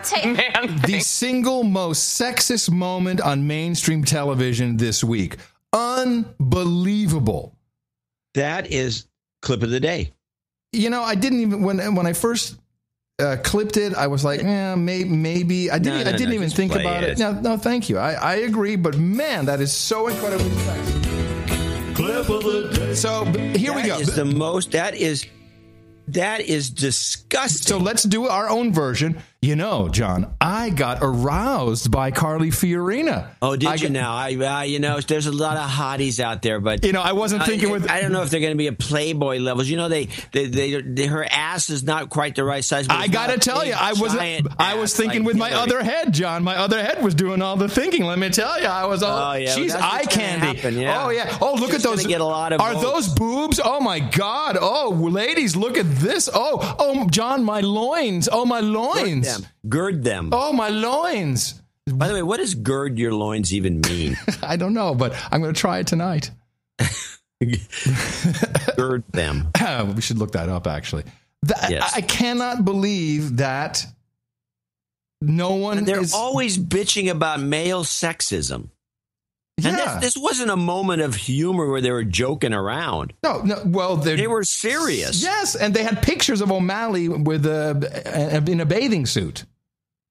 They did? Yes. That's disgusting. And that's why they say, those moobs or those moobs. No, those aren't moobs. Let's have pictures of Hillary in a bathing suit and see what they think. So to gird your loins, according to the Book of Knowledge, is to encircle a person or part of the body with a belt, to fasten or secure with a belt, to surround, or to prepare oneself for action. I think it means, I'm girding my loins because I'm going to poke you. I'm going to stick my Schwanzstücke in you. I can't believe these women said that. And gird your loins, ladies. That is it is so wrong. But yet, not a single bit of outrage anywhere except on this program. Of course not. Now, the guy who's really no agenda would even have that clip and make a clip of the day. Wow. I mean, talk about a double Trump. Holy moly. So Rand Paul is the guy who's really pissed. It's gotten so bad with him that, and I know exactly how this went. So, he's got 1 or 2%. It's not working out. And so he's done. People are bailing on his campaign, I'm sure. People who are working for him left and right. So they come up with an idea. Let's do a Google Hangout and take questions.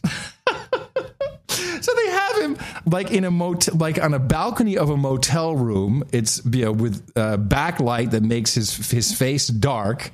And he's answering questions in real time. Quick clip. The third question, most popular question from Google is Rand Paul still running for president? And I don't know, I wouldn't be doing this dumbass live streaming if I weren't. So yes, I still am running for president. Get over it. Where is Rand Paul in the polls? This is not live. We can't edit this, right? Dumbass live stream. Dumbass live stream. Well, at least he's honest. Yeah.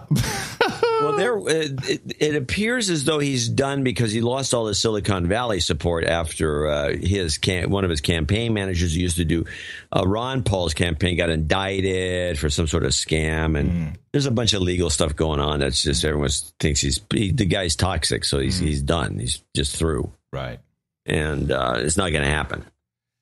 I caught something that typically I wouldn't have paid much attention to it. This is the initial report. It came out 2 days ago. I heard this in the car. Former NBA star Lamar Odom has been hospitalized after being found unresponsive. What? I'm actually stunned that you're running this, but I have a reason. Since you did, I have a sports clip too. Well, this is not a sports clip. Yes, it is. Go on. Why don't you sit back, relax. Former NBA star Lamar Odom has been hospitalized after being found unresponsive at a Nevada brothel. Officials from Nye County Sheriff's Office said he'd suffered a medical emergency at the Love Ranch in Crystal, Nevada, which is about 80 miles northwest of Las Vegas. The celebrity website TMZ reported that Odom had been at the brothel for days. The owner told the Los Angeles Times that herbal Viagra had been found in the athlete's room. Okay. So when I heard that, and this came from TMZ, I'm like, oh, herbal Viagra. Now, do you need me to show you the advertising budget of Viagra and Cialis? No. It is billions of dollars, billions. And where do they advertise the most? On cable news, because it's all, old white guys who can't get it up. So there's no way we can have this story run this way. And apparently I heard somewhere else that he took... I know where you're going. This is funny. Wait for it. I heard he took 10 tablets of herbal Viagra, whatever herbal Viagra is. And a guy who's got coke, this is hookers and blow is not a great combination because your loins don't gird. If you're doing a lot of coke, and so guys take Viagra, but no, he didn't take Viagra. He took herbal Viagra. Now we have a conversation between Anderson Vanderbilt Pooper, who, believe me, he knows all about coke and Viagra, and he brings on Dr. Drew. But of course, we have this quagmire. We can't mention Viagra because it's not his sponsor. We can't have the Viagra being responsible for this guy dying, perhaps. Let's bring in Dr. Drew Pinsky, addiction medicine specialist and host of HLN's Dr. Drew. So we know Lamar Odom has used cocaine recently. He'd taken sexual performance enhancers of some sort. He was sexual performance enhancers of some sort. Of some sort. Some sort. What could that be? Found with a white substance on his... A white substance. What could that be? Face. What do you make of all these details? I would put aside the sexual enhancement products. That is really not an issue here. That's rearranging the deck chairs on the Titanic, trying to make sense of that. Okay. Taking Viagra in massive quantities with massive quantities of cocaine is a recipe for death. Yeah, he's also drank a lot of cognac. Which in combination with cocaine is very dangerous. Well, in combination with a lot of these things. So, but for a doctor to say, oh, no, let's just leave that out because, that means nothing. That's just rearranging deck chairs on the Titanic. Yeah. Deck chairs on the Titanic, known as CNN's advertising department, if you say the word Viagra. I would put aside the sexual enhancement products. That is really not an issue here. That's rearranging the deck chairs on the Titanic, trying to make sense of that. Unbelievable. So your theory is, and I would now subscribe to it because it makes sense, they refuse to mention the word Viagra. Because it would affect it. Now, I want to stop the show. They got a call is what happened. They got a call. Do not use the word herbal Viagra. Do not use the word Viagra. This is another reason that people should support our show.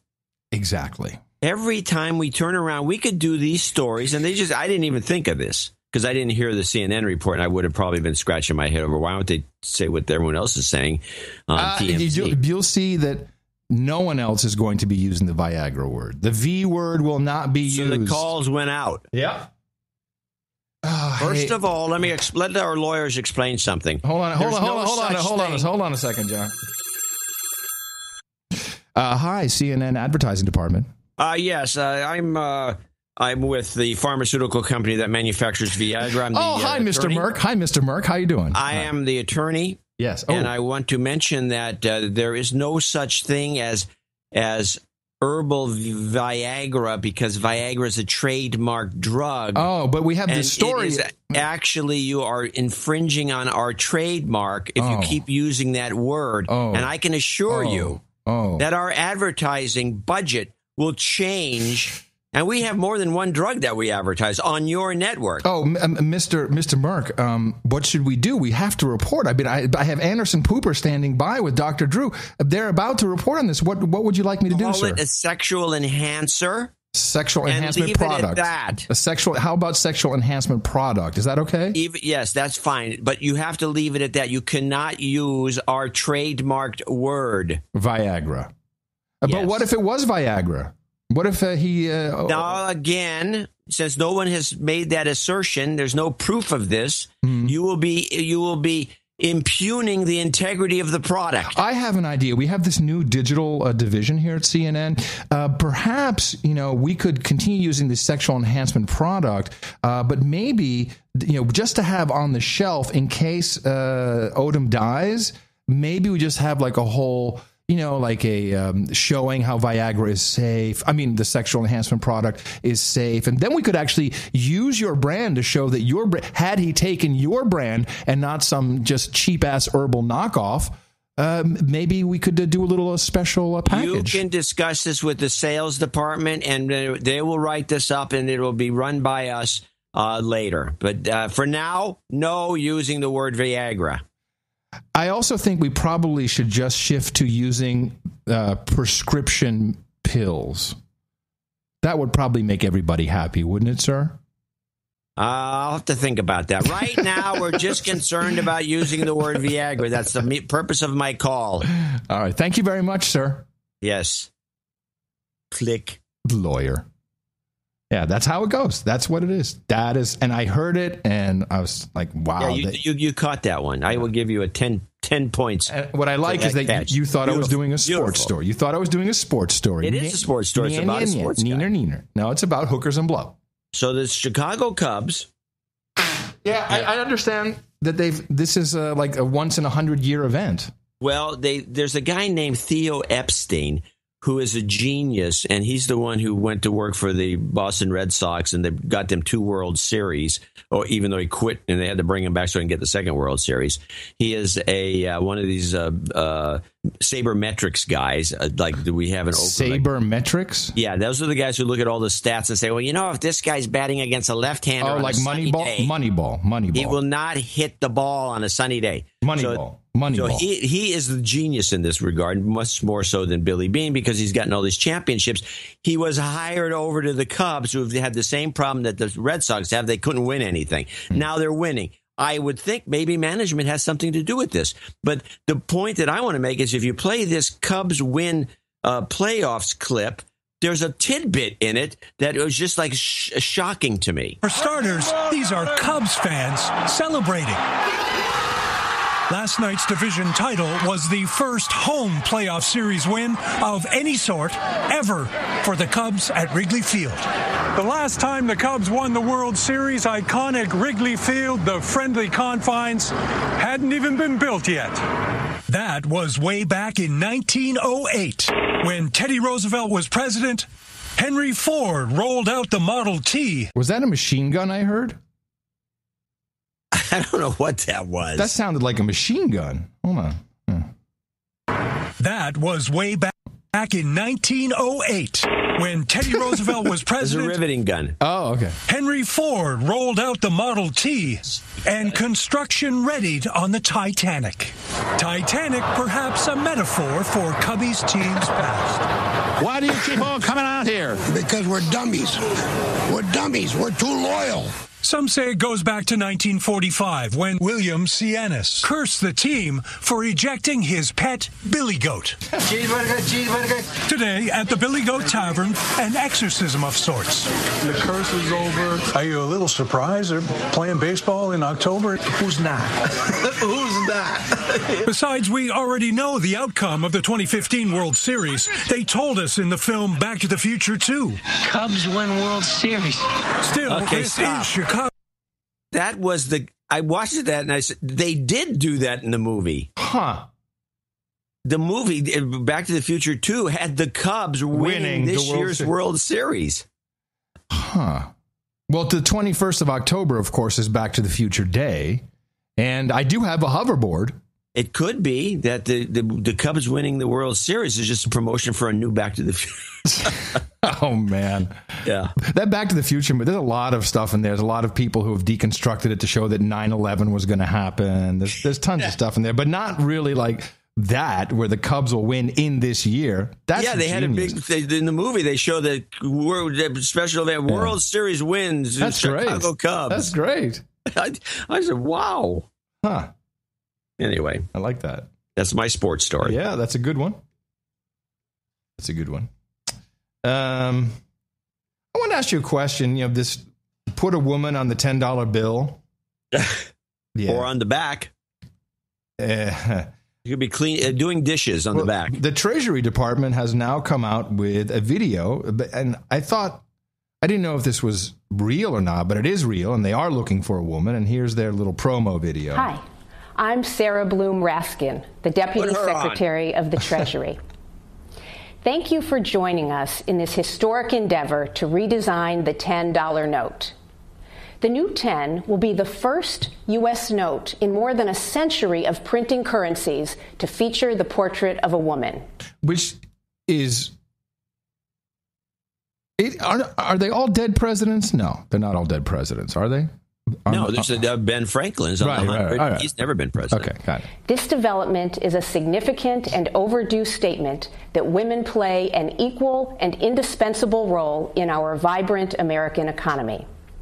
By the year 2020, a century after women's suffrage became part of our Constitution, coincidence, suffragettes, women will be a visible part of our nation's currency.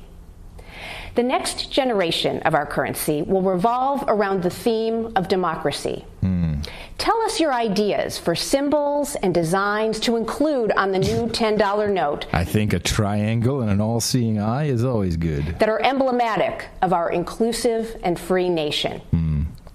To take part, use hashtag #TheNew10 or visit thenew10.treasury.gov. So I think we're looking at this the wrong way.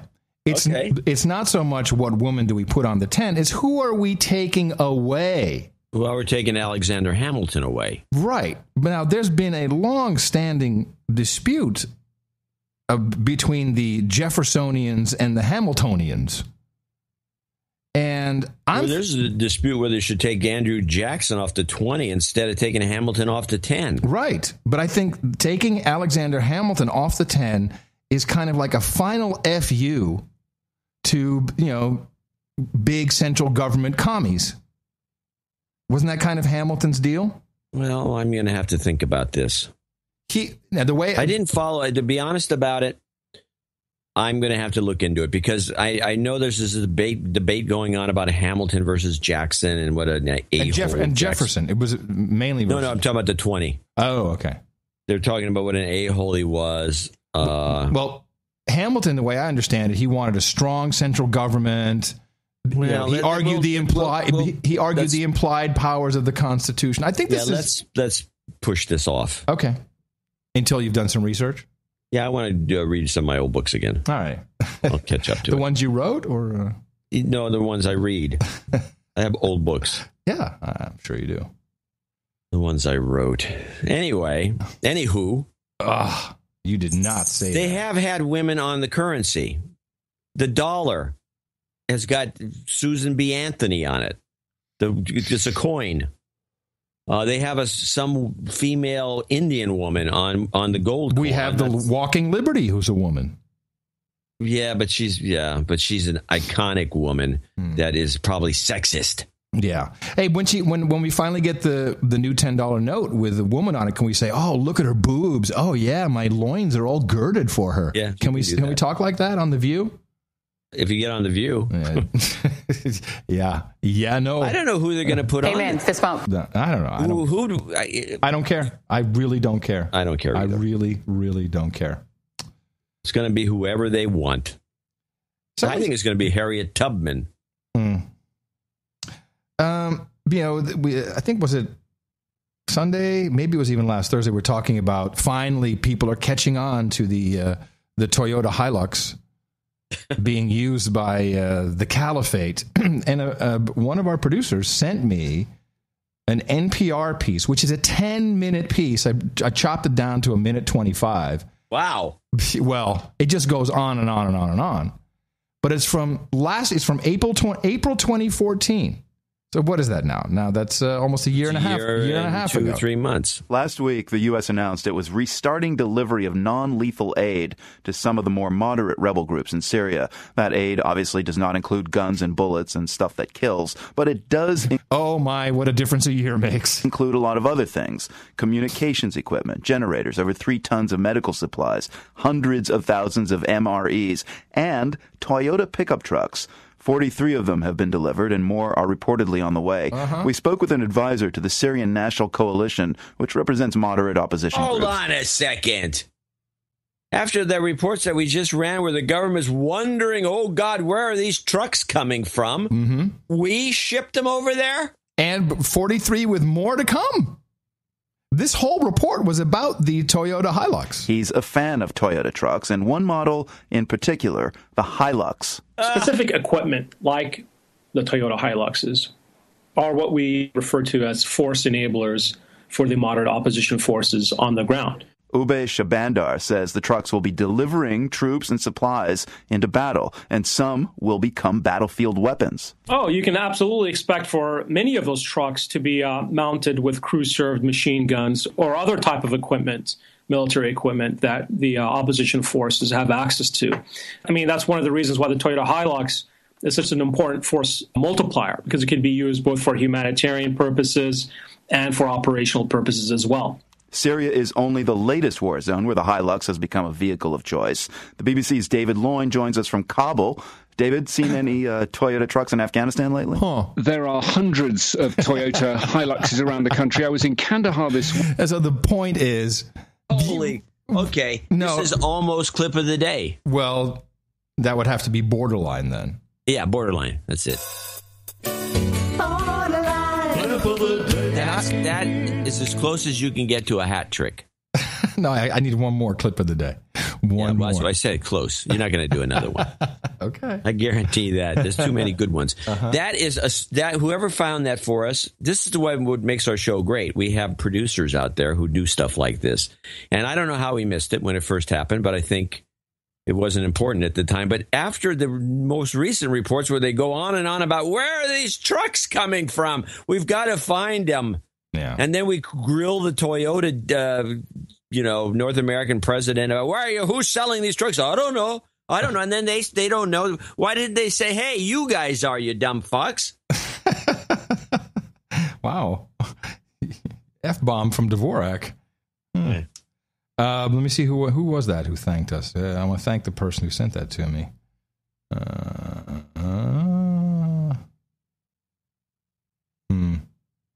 Anyway, I can't remember. Yeah, that's another. That's It's a classic. It's a classic. It's so classic. I wonder where it's coming from. But all of this stuff. I wonder where they're coming from. How can it be? So I'm telling you, it's got to be Chevy Truck Month or something coming up. We have to discredit the crowds. It's not discredit. This is the best promotion these guys could ever get. Toyota's going to sell millions of trucks. Here's what I think. I don't think you can get a Hilux in this country. Here's what I think. I think it's a message to Toyota saying, we need a deal on the 2016 Hilux. We need a little deal. We're giving you a lot of exposure. We got a lot of sales. I think we should have a little deal going on here. Just my thinking. Well, there's something up. Well, here's a couple. We're going to talk about this area. Let me get the last couple clicks out of the way. This was an RT clip. This is RT. This one says RT-20 strikes. RT is needling us consistently because the Russians are whining that, and Putin's got it. There's one of our Russian guys sent this clip in with Putin being interviewed on Russian TV. It's all subtitled, but Putin's makes an interesting point when he says, they're bitching about the Americans in our airstrikes. They're bitching about, we didn't talk to him about this and we didn't talk to him about that. In plenty of time. He says they never talk to us about anything. This is our ally. And they're flying jets in there from all kinds of places. No one's ever discussed it with us. Are we just, chop liver? Right. And it's I'll have more about that thing later. But this was an interesting little needle, this RT 20 strikes a day clip. This is on RT, of course. This coalition against the group without a whole lot of success. Some have turned to statistics in the debate, comparing U.S. bombings against Islamic State with other American campaigns in the region. Back in 91, the historic Desert Storm operation saw more than 1,000 bombings a day. In 2003, the U.S. unleashed up to 800 strikes every day in Iraq in a bid to remove Saddam Hussein. And now Obama has branded Islamic State the biggest menace to humanity, yet American jets limit their missions to barely 20 strikes a day. Yeah. Yep. And so, yeah. Now, I'm just hoping, even though I don't believe it's true, but I'm hoping upon hope that everything is deployed to sucker the Russians to come in there just to take over that battle the way the French suckered us into Vietnam. You hope that? Yeah. You hope the Russians will get bogged down in a Vietnam-like quagmire? It'd be funnier. Yeah, for the humor of it. Well, because once that happens, you're going to get if you have this clip from the last show, since you can look these things up, you say, did you save the clips from last show? Yes. Look for the Steve Kroft clip and play this clip. This is the kind of warmongering a-holes our media is. This is taken from that interview it was done on 60 Minutes. Kroft with a K or K-R-O-F-T. K-R-F-T. Or actually look for Steve Kroft. Yeah, I got it. A year ago when we did this interview, there was some saber rattling between the United States and Russia on the Ukrainian border. By the way, I got the clip. Little props would be okay. I'm actually stunned. Now it's also going on in Syria. You said a year ago that the United States, America leads. We're the indispensable nation. Mr. Putin seems to be challenging that leadership. In what way? Let's think about this. Well, he's moved troops into Syria, for one. Yeah. He's got people on the ground. Right. Two, the Russians are conducting military operations in the Middle East for the first time since World War II. Bombing the people that we are supporting. So that's leading, Steve? So let me ask you this question. When I came into office, Ukraine was governed by a corrupt ruler who was a stooge of Mr. Putin. Syria was Russia's only ally in the region. And today, rather than being able to count on their support and maintain the base they had in Syria, which they've had for a long time, Mr. Putin now is devoting his own troops, his own military, just to barely hold together by a thread his sole ally. He's challenging your leadership, Mr. President. He's challenging your leadership. Steve, I got to tell you, if you think that running your economy into the ground and having to send troops in order to prop up your only ally is leadership, then we've got a different definition of leadership. You can see Steve's interview with the president this Sunday night. Sunday. Yeah. All the Friday news shows, by the way, had that clip. Have promotions. Yeah, and they had that clip. Well, I mean, it would fit in our general. He's challenging your leadership. It would fit in our overall thesis that this is about rubbleizing the entire Middle East. Yeah. Rebel on the double. Rebel on the double. I think the Russians can chip in, do a little rubbleizing. We'll see. I don't know. Well, we'll see. Well, I've got if you want to hear something, another depressing kind of a... Well, wait, I have a clip. This is the European Union I guess they have to show that they are leaders. Everyone has to be the leader. Whining. We're supposed to not be like an Asian culture where there's all this saving face and, oh, my God, they're these poor people, they have to save face, so we can't do it this way, we can't do it that way because they have to save face. And we always accuse the Asian cultures of being kind of subjected to this horrible cultural bias of having to save face. We're the worst. Yeah, and here's the EU just whining about it. European leaders have mixed opinions on how to end the conflict in Syria, but on the issue of Russian airstrikes, they say they're unified. In Luxembourg, EU foreign ministers roundly condemned the strikes, saying Moscow's military intervention risks worsening an already bad situation.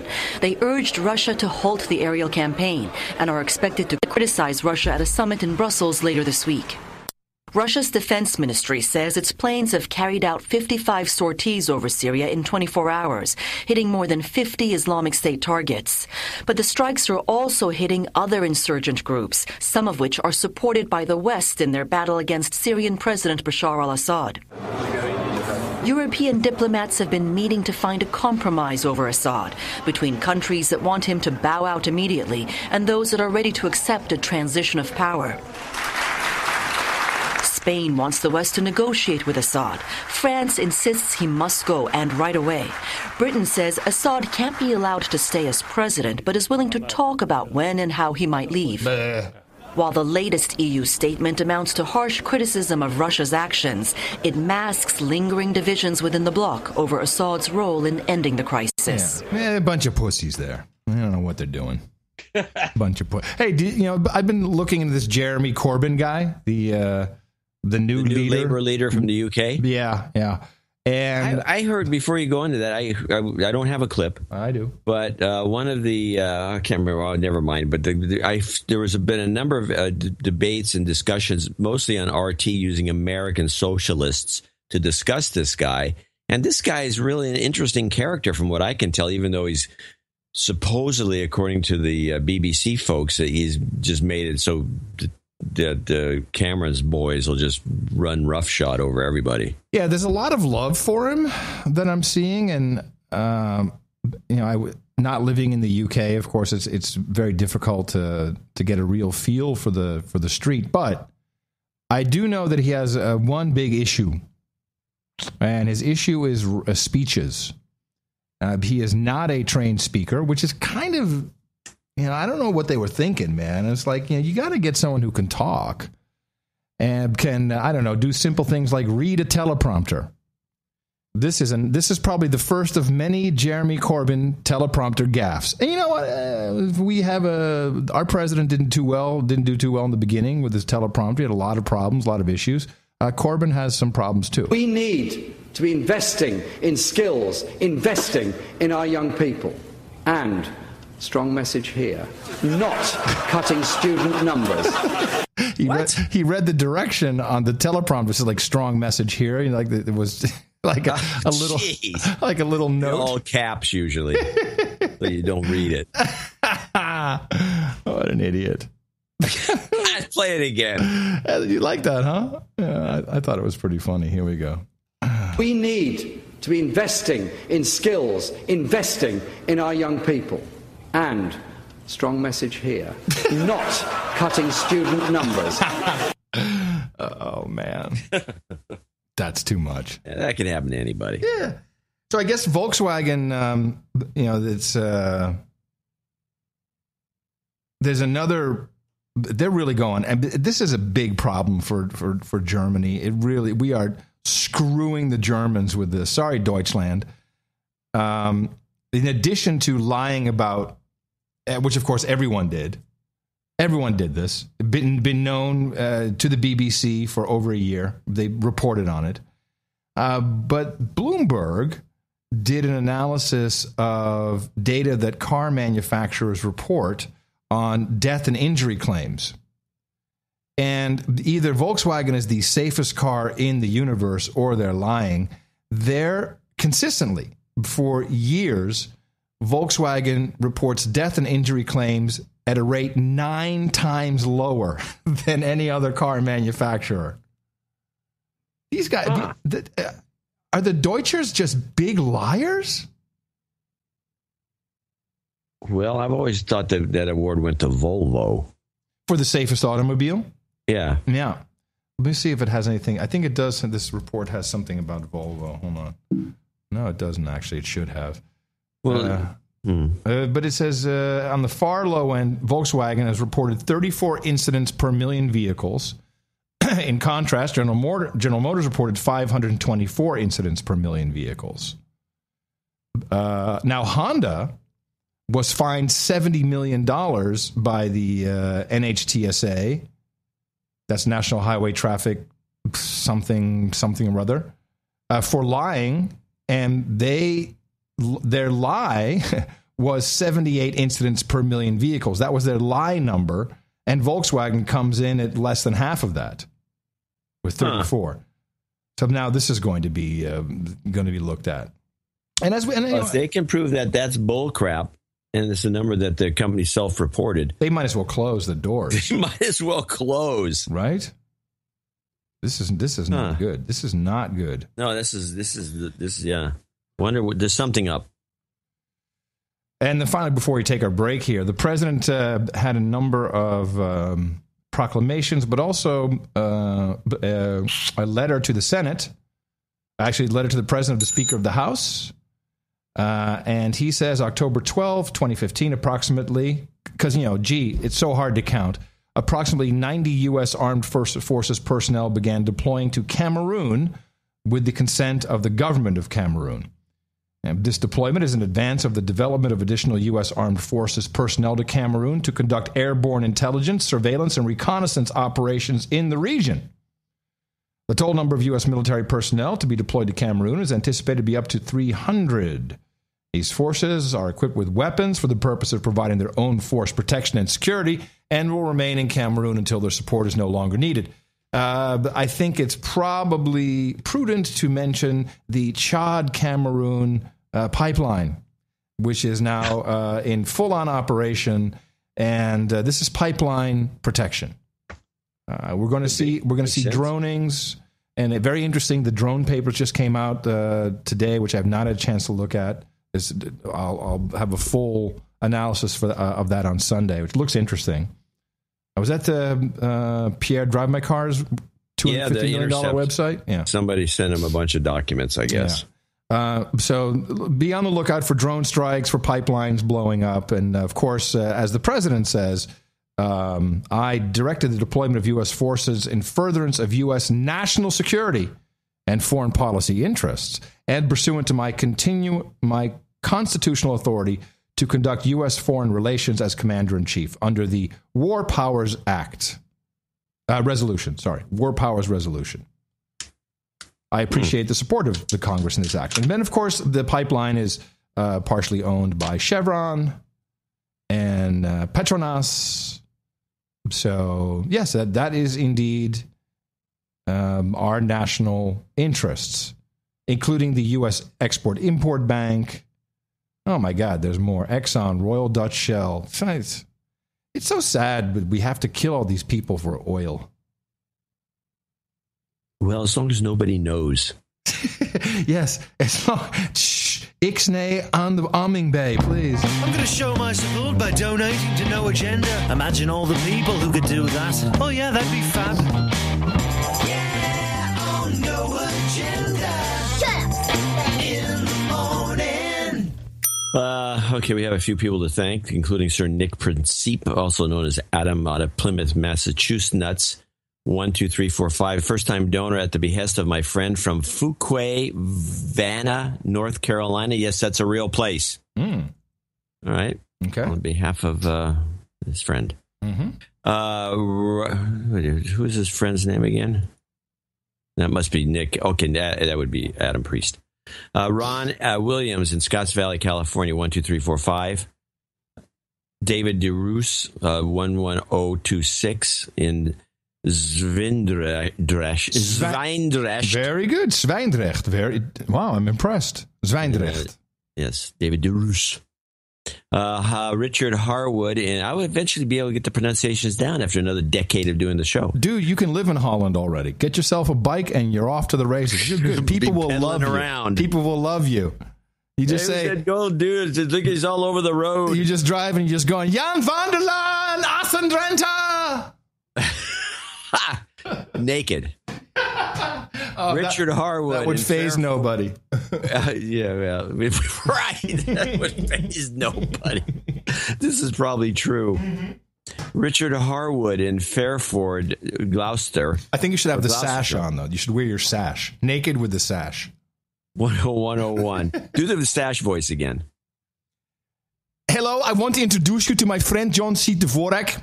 He has a sash because he's naked on the bike. It's very good. Haha, Jan van der Laan. Hey, very good. This is Richard Harwood in Gloucestershire of the Warm and Health Writing. He's in the Cayman Islands. Dude named Ben requesting de-douching. Give him a de-douching after. You've been de-douched. I couldn't help it. After a year of shameful boning. Thank you for the insightful and entertaining podcast. 73's ZF1YG. Hey, 73's Kilo Fox 5, Sugar Lima November. Anonymous. In Sultan, Washington. No, I think you missed. It skipped Jose Flores in Tom Ball, Texas, who's got a birthday coming up, $100. Then Anonymous in Sultan, Washington. And Anonymous, who's a she, sends us a note. Thanks for being my eyes and ears to the world. I could never uncover these crazy treasures that you guys could consistently uncover. And she's just a happy 8th anniversary. It's just a nice note. David McGee, 8910. She was, by the way, 9914. 8910. That's a birthday call out for the show, birthday for the show, which is coming up. Okay. Justin Holt in Mountain View, California, 75. Nick Foster, 6969 in Trimble, Missouri. He has a hashtag bring back the jingle. Yeah, no. Bring back what jingle? The 6969 jingle. Oh, no, that's done because of the because our pal Carrie gave up on us. Sir, and then one day they didn't have 6969 anymore, so we promised to drop it, and we did. We did. We're Sir good to Nathaniel our word. Friedman in Draper, Utah, also 6969. He has a note. He said this was a check. He says, thanks for doing what you do. If you have time, you might make a note of this because we could hear it again later at the end of the show, maybe. Bring back the Vocal Fry song. We have a song? Yeah, we had a song, the Vocal Fry song. Well, we'll find it and play it when we can find it. Mark Christopher in San Diego, California, 5555. Not quite sure where that 5555 showed up, but there it is again with Matthew Dropko in Delaware, Ohio. And he's got a birthday coming up for himself. I'd like to read the next one. Caitlin Williams in Seven Springs, North Carolina, 5555. I like this note. Yeah, I put this as the note. You put it in the newsletter. Yes, okay, that's right. I'm a 20-something registered nurse woman in North Carolina, so I'm not really your prime audience. That's not true. You're in the sweet spot, baby. Sure, it's a real. Send pictures. This is the main talking audience. About? Yes, what are you talking about? Photos. Yeah, and then there's the photos. Oh, yeah. But I'm convinced the No Agenda show has been instrumental in furthering my critical thinking skills while also providing me with comic relief. Yes. Thank you for your courage. Lastly, and most importantly, I need to call you out, Adam and John. What? My comrade and fellow boots-on-the-ground friend, Alexander Munoz, called me out a week ago, and unfortunately that portion of his letter was not read on the air. Oh. She wanted to be called out. As a douchebag? Yeah. Well, we'll do here. Douchebag. There you go. You have the de-doucher. Yeah, I debated on whether or not the call-out was even legitimate, but my love for the show won. And I donated for the first time this week, 5555. Therefore, I'm doing a reverse call-out, the show host, for not calling me out. Seriously, thank you for all the work you do. It does not go unappreciated. And she would like to be known on air as Nurse Caitlin. And Nurse Caitlin. Send pictures, Nurse Caitlin. You've been de-douched. Nice. All right. Stephen Hutto in Denver, Colorado, 55, double nickels on the dime. Mark Gregory, 55, in Albany, New York. Christopher Tropp in Sturgis, Michigan, 5432. Sir Kevin Payne, 5432, in Chantilly, Virginia. Those are all the Mile High Clubs. Scott Thompson, 5280. Oh, that's the Mile High Club. I can't remember. And North Tonawanda, New York. And then these are $50 donors. Ralph Massaro in Kirkland, Washington. Simon Horn in Manly, Queensland, Australia, which is a manly place. Scott Lavender in Montgomery, Texas. Patrick Thomas in Petworth, West Sussex, UK. Patrick Thomas in Petworth. What did I just say? Scott Lavender in Montgomery, Texas. Patrick Thomas in Petworth, West Sussex. Chris Slewinski. Sir Chris Slewinski, exactly. Sherwood Park, Alberta. Aaron Murphy in Rio Rancho, New Mexico. And he missed meeting up with you, he says. Yeah, it happens. John Haller in Missoula, Montana, 50. Brandon Savoy. He's back. In parts unknown. Mike Westerfield in parts unknown. Sir Mike Westerfield.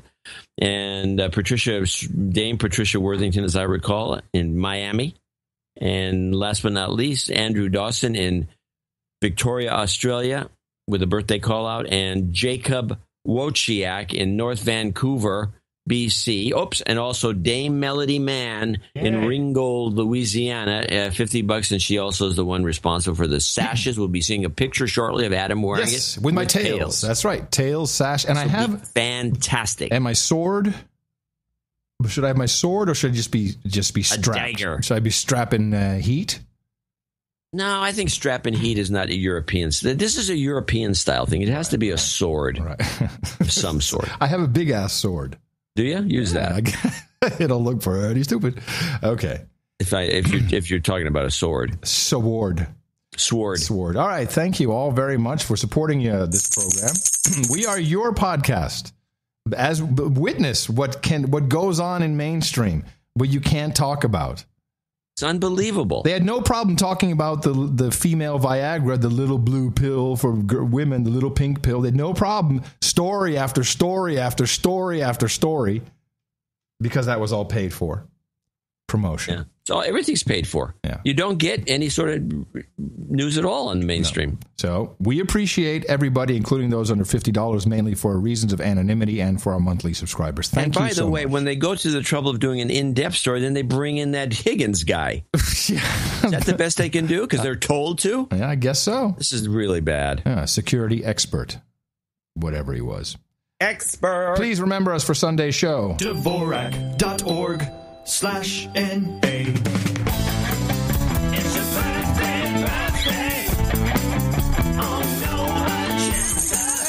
And Jose Flores says happy birthday to his daughter Eliana Flores, celebrating on the October 14th. Andrew Dawson, he celebrates today. Benjamin Shirky says happy birthday to Rebecca Shirky, and happy birthday to Alexander Munoz, celebrating on the 18th of October. Happy birthday from all your friends, the staff and management, and the cleaning crew here at the best podcast in the universe. Oh, and I have Matthew Dropko, belated birthday. We missed him somehow on the 25th. And no knightings today, sadly, but we do have 2 title changes. Sir Trevor Baxter becomes a baronet, and Sir Craig Jones becomes a baronet. Congratulations to both of you. And thank you for your support of the best podcast in the universe.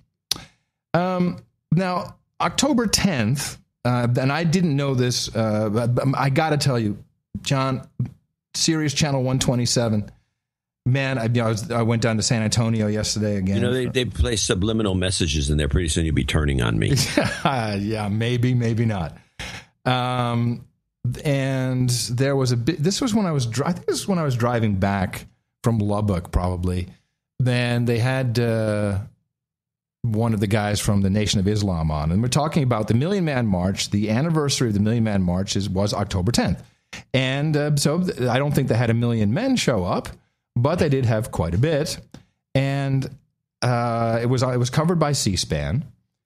And initially, when I saw this speech, this is Tony Mohammed, then he is from the Nation of Islam, and he made a very strong accusation with a name in there that's just like, whoa, hold on, what is going on here? And so I have a follow-up clip to this, but listen to this accusation.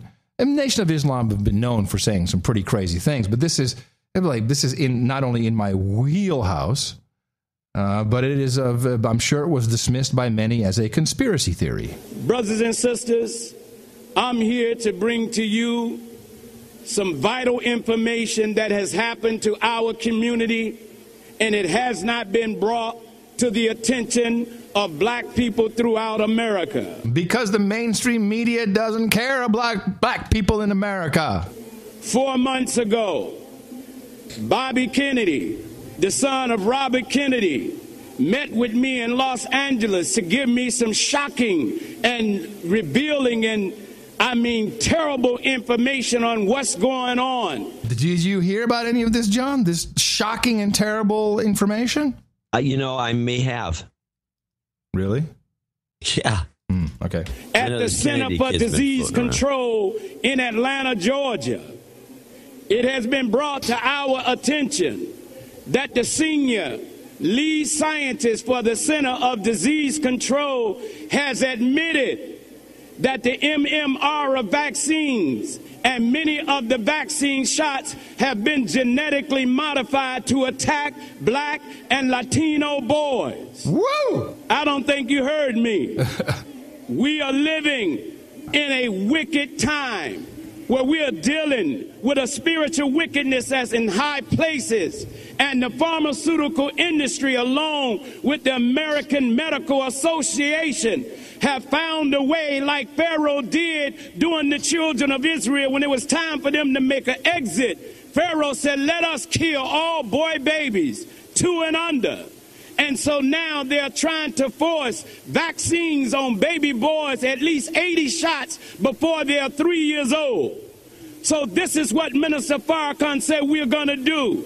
On the 24th and the 25th of this month, 25,000 of us are going to march on the Center for Disease Control in Atlanta, Georgia, and we're going to say, not another Tuskegee on our watch. We be damned if we're going to stand around and let somebody else pump us up with viruses. It's time for us to stand up. So take this information down as I exit. Go to cdctruth.org. Okay, so I did the research, cdctruth.org, and of course it sounds, I'll just summarize. What he is saying is the CDC has created MMR vaccines that kill black and Latino boys, and that he claims this is a targeted attack to kill them. And that Robert Kennedy, who has been all over the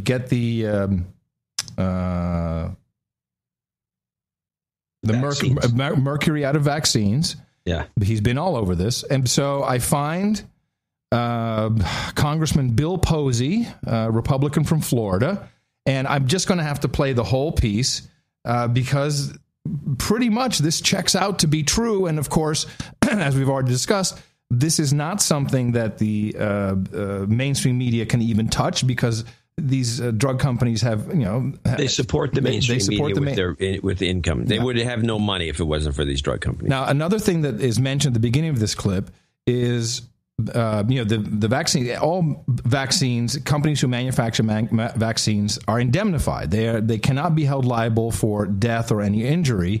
That is the law in the United States. However, there is, unknown to many people, a huge fund to pretty much shut victims up of vaccine damage, which apparently is now, they're shelling out $3 billion a year. So you can probably surmise that there are some issues with some vaccines. There's always a percentage. That's a well-known fact. But listen to Posey's entire speech. I found it quite shocking. I rise today on matters of research and scientific integrity.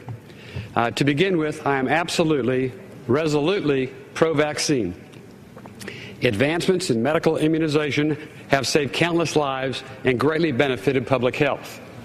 That being said, it's troubling to me that in a recent Senate hearing on childhood vaccinations, it was never mentioned that our government has paid out over $3 billion through a vaccine injury compensation program for children who have been injured by vaccinations. Regardless of the subject matter, parents making decisions about their children's health deserve to have the best information available to them. They should be able to count on federal agencies to tell them the truth. For these reasons, I bring the following matter to the House floor. In August 2014, Dr. William Thompson, a senior scientist at the Centers for Disease Control and Prevention, worked with a whistleblower attorney to provide my office with documents related to a 2004 CDC study that examined the possibility of a relationship between mumps, measles, rubella vaccines, and autism. In a statement released in August 2014, Dr. Thompson stated, "I regret that my co-authors and I omitted omitted statistically significant information in our 2004 article published in the Journal of Pediatrics. End quote. Mr. Speaker, I respectfully request the following excerpts from the statement written by Dr. Thompson be entered into the record. Now quoting Dr. Thompson. My primary job duties while working in the immunization safety branch from 2000 to 06 were to lead or co-lead 3 major vaccine safety studies. The MADDSP, MMR, Autism Cases Control Study was being carried out in response to the Wakefield Lancet study that suggested an association between the MMR vaccine and an autism-like health outcome. And that's the guy who was excoriated and run out of town, tarred and feathered for his report that vaccines can cause autism. Right. Wakefield. There were several major concerns among scientists and consumer advocates outside the CDC in the fall of 2000 regarding the execution of the Verstraeten study.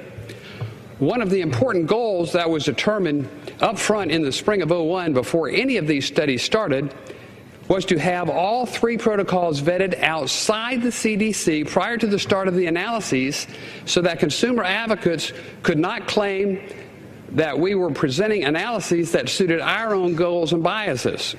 We hypothesized that if we found statistically significant effects at either 18 or 36-month thresholds, we would conclude that vaccinating children early with MMR vaccine could lead to autism-like characteristics or features. Okay, autism-like, which is pretty much autism. We all met and finalized the study protocol and analysis plan. The goal was to not deviate from the analysis plan to avoid the debacle that occurred with the Verstraeten thimerosal study published in Pediatrics in 03. Right, that's how thimerosal got proven to be something very bad to have in your vaccines, okay? It's mercury. At the September 5th meeting, we discussed in detail how to code race for both the sample and the birth certificate sample. How to code race, okay? This is now about race, which I think is what the Nation of Islam guy means by black and Latino boys. At the bottom of Table 7, it also shows that for the non-birth certificate sample, the adjusted race effect, statistical significance, was huge. Okay, so we're killing more boys of color. Okay, huge, he says. Huge. Yeah, he says huge. Huge. It's big. It's huge. It's like Trump huge. All the authors and I met and decided sometime between August and September 02 not to report any race effects for the paper. Yeah, fuck them. Black and brown. Who cares? We're the CDC. Sometime soon after the meeting, we decided to exclude reporting any race effects. The co-authors scheduled a meeting to destroy documents related to the study. The remaining 4 co-authors all met and brought a big garbage can into the meeting room and reviewed and went through all the hard copy documents that we had thought we should discard and put them in a huge garbage can. However, because I assumed it was illegal and would violate both FOIA and DOJ requests, I kept hard copies of all documents in my office, and I retained all associated computer files. I believe we intentionally withheld controversial findings from the final draft of the pediatrics paper. End of quote of the doctor.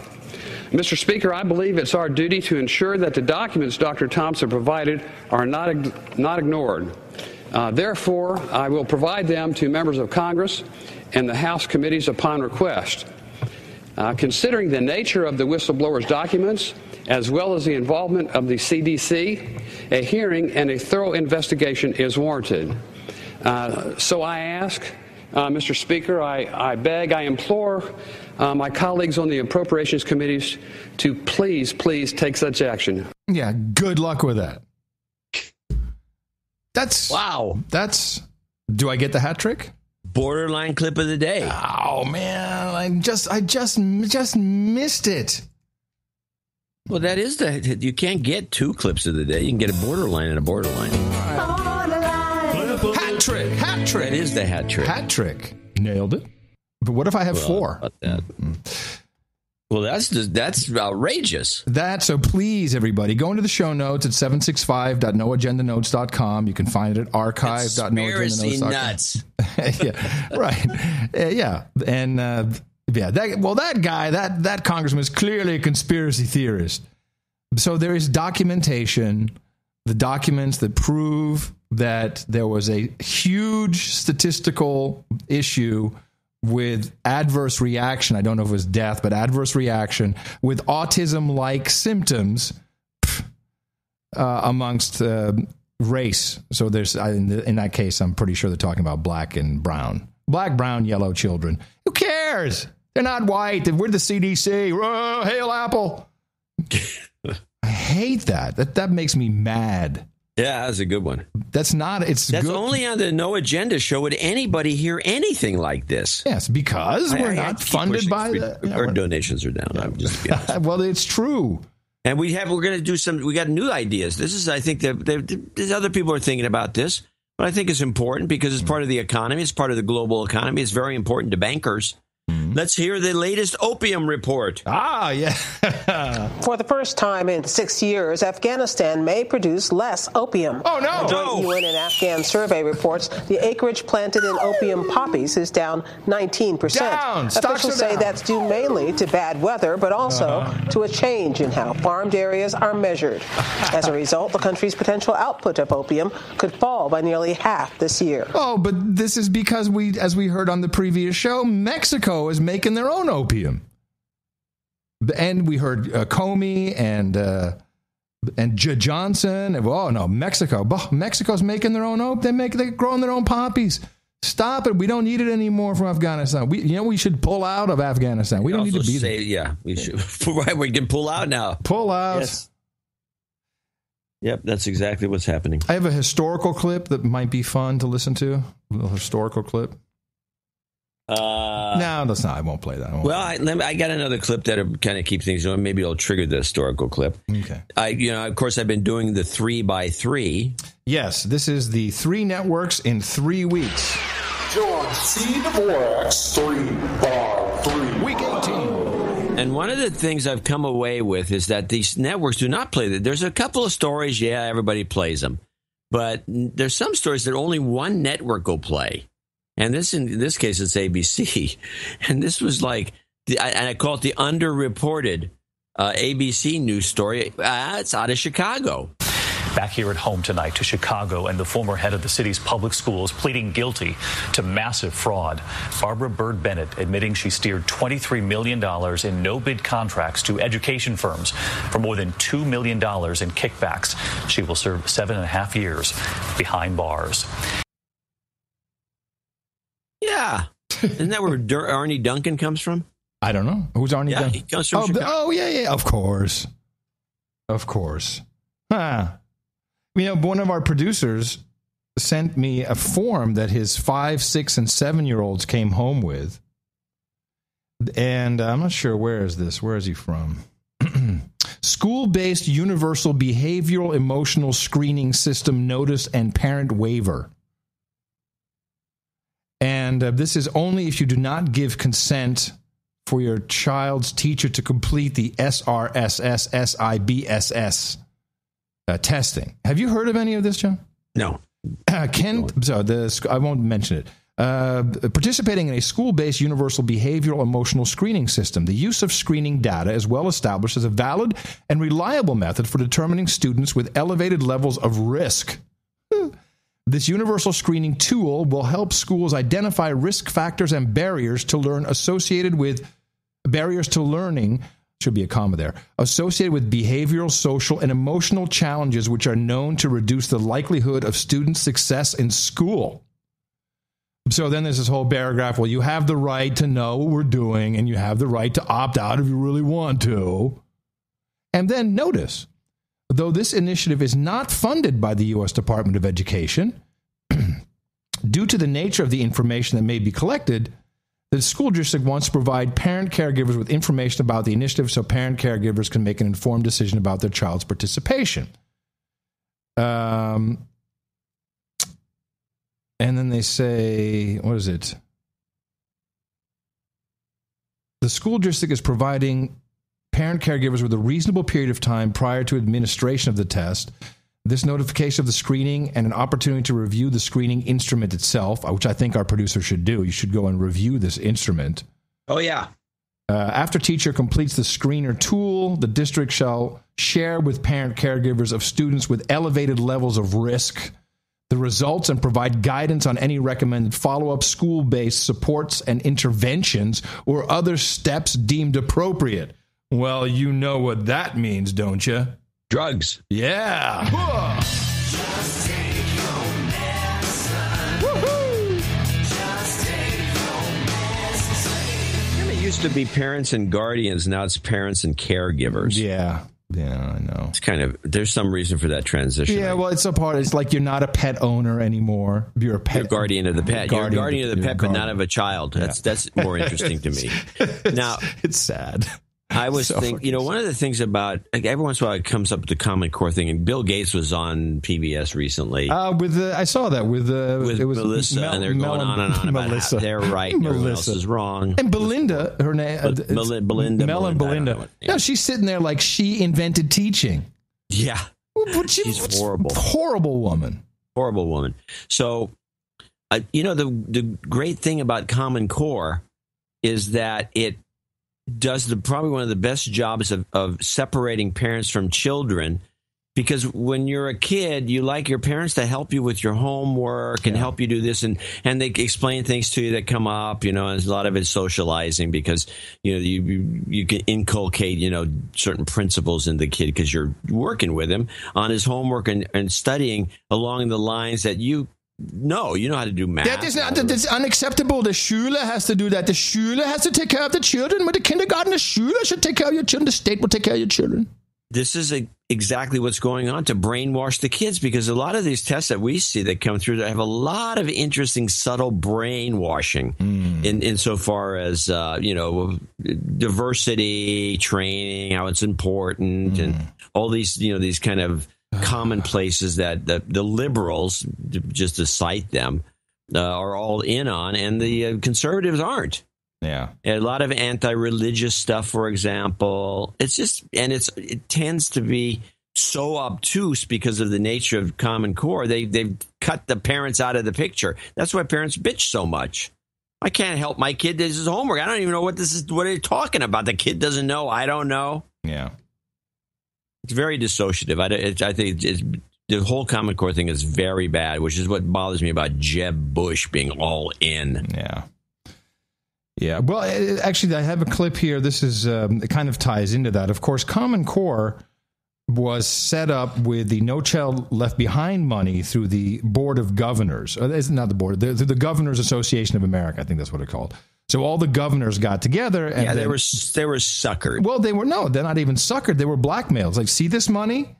You cannot. Well, yes, there's that. The blackmail. You cannot use this money unless you are on board with Common Core. Bobby Jindal, I think this was from Glenn Beck, and it's not specifically about Common Core, but you'll get the idea when he talks about the arrogance of President Obama specifically. But I could say that this would be, white leadership in general thinks this way because power corrupts from some crazy way when it comes to human beings.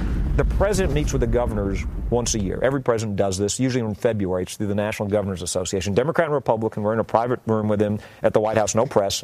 They kicked the press out after a few minutes. I asked him a question. I said, Mr. President, you're so worried about rising student debt, rightfully. And I said, you've bragged about the power of the pen and the phone. There's something you could do about this. I said, without spending any more government money, what if you broke up the accrediting monopolies? Because you're limiting competition in higher education. And another governor asked a similar question on health care. What if you gave states more flexibilities? Behind closed doors, there are a lot of Democratic governors. I think that they wouldn't say this publicly. They would say, look, if you took away the red tape and bureaucracy, you could cut 10, 15%, and I could run these programs more efficiently, whether it's Medicaid or these other programs. Listen to the arrogance of the president's answer. Now, he's talking to a room full of governors, Democrats and not just Republicans, Democrats. He goes to me and to the other governor, well, if we did that, he said there would be people dying in the streets, they wouldn't get the health care they need, and there would be students getting ripped off because they wouldn't get the education they need. So what he is basically saying is, you guys, these states, you aren't smart enough. The same people elected you that elected me, but for some reason, y'all aren't smart enough to do this. You need the federal government to protect you from yourselves. Yeah, shut up. Shut up. You don't know what you're talking about. That is a common thought. Yeah. That's for the people that want bigger federal government. They want a national police, that sort of thing. And that's what you end up with. Yeah. And, of course, There's all kinds of different ways you can blame it. I think this is a good time to play this clip. This is Get Out of the Road clip. I think you'll enjoy. Get behind me, Satan! Down with the devil! Down with the fraud! Get out of the road! Get behind me! You understand that? Get out of the road, New World Order! Get out of my mind! Get out of my free will! Get out of my way! Humanity is going interstellar. And the seed man's getting divorced. No. Yeah. Is this a big scandal down there in Austin? It is, because now we're seeing what the seed man possesseth. I can't say it. Possesseth. He got some nice real estate here in Austin. Oh, I wouldn't be surprised. He got some nice real estate here in Austin. I got an Airstream.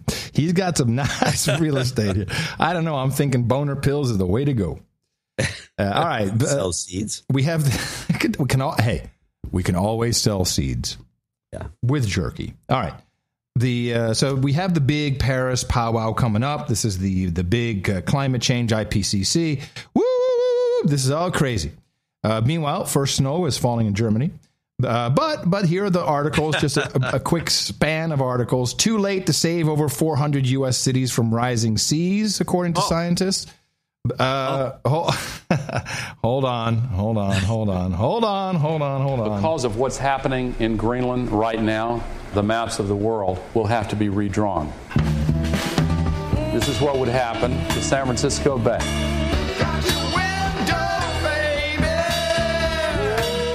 John C. Dvorak, look out the window. How are the mudflats doing today? Well, the mudflats, when we started the show, were very visible, but the tide has come in. I have to check the tide table, which I have over here. Mm-hmm. And there's actually water on the mudflats for the moment, but they look normal. Look out your window. All right, scientific report from Mr. John C. Dvorak. C stands for climate change. Also, our Antarctic ice sheets face catastrophic collapse without deep emissions cuts. This is from The Guardian. The EPA spends $75 million to equip 200 special agents with drones, night vision goggles, guns, and assault ships. That is the Environmental Protection Agency, who have drones, night vision goggles, guns, and assault ships. To drone you denier. And scientists say they will reanimate a 30,000-year-old giant virus unearthed in the frozen wastelands of Siberia. And they warn that climate change may awaken dangerous microscopic pathogens. We're all going to die. And a little shining light to the top weatherman of TV weatherman in France has been fired. Why? Because he wrote a book, and in the book, he specifically challenges the work of the Intergovernmental Panel on Climate Change, IPCC, saying they blatantly erased data that went against their overall conclusions, and he casts doubt on the accuracy of their climate models. So he is. So he's fired? Fired, yeah. Asked not to come. Let me get this straight. A guy in France, a country that's all in on climate change at the government level. In fact, the big meeting is in France, in Paris. And the meeting's in France. You don't want to have any disturbance there. So this guy writes I guess it would be a well-documented book. Yep. I'm hoping. Not a bunch of bull crap. Did they fire him because the book was a big lie? He didn't do his homework kind of thing? He says...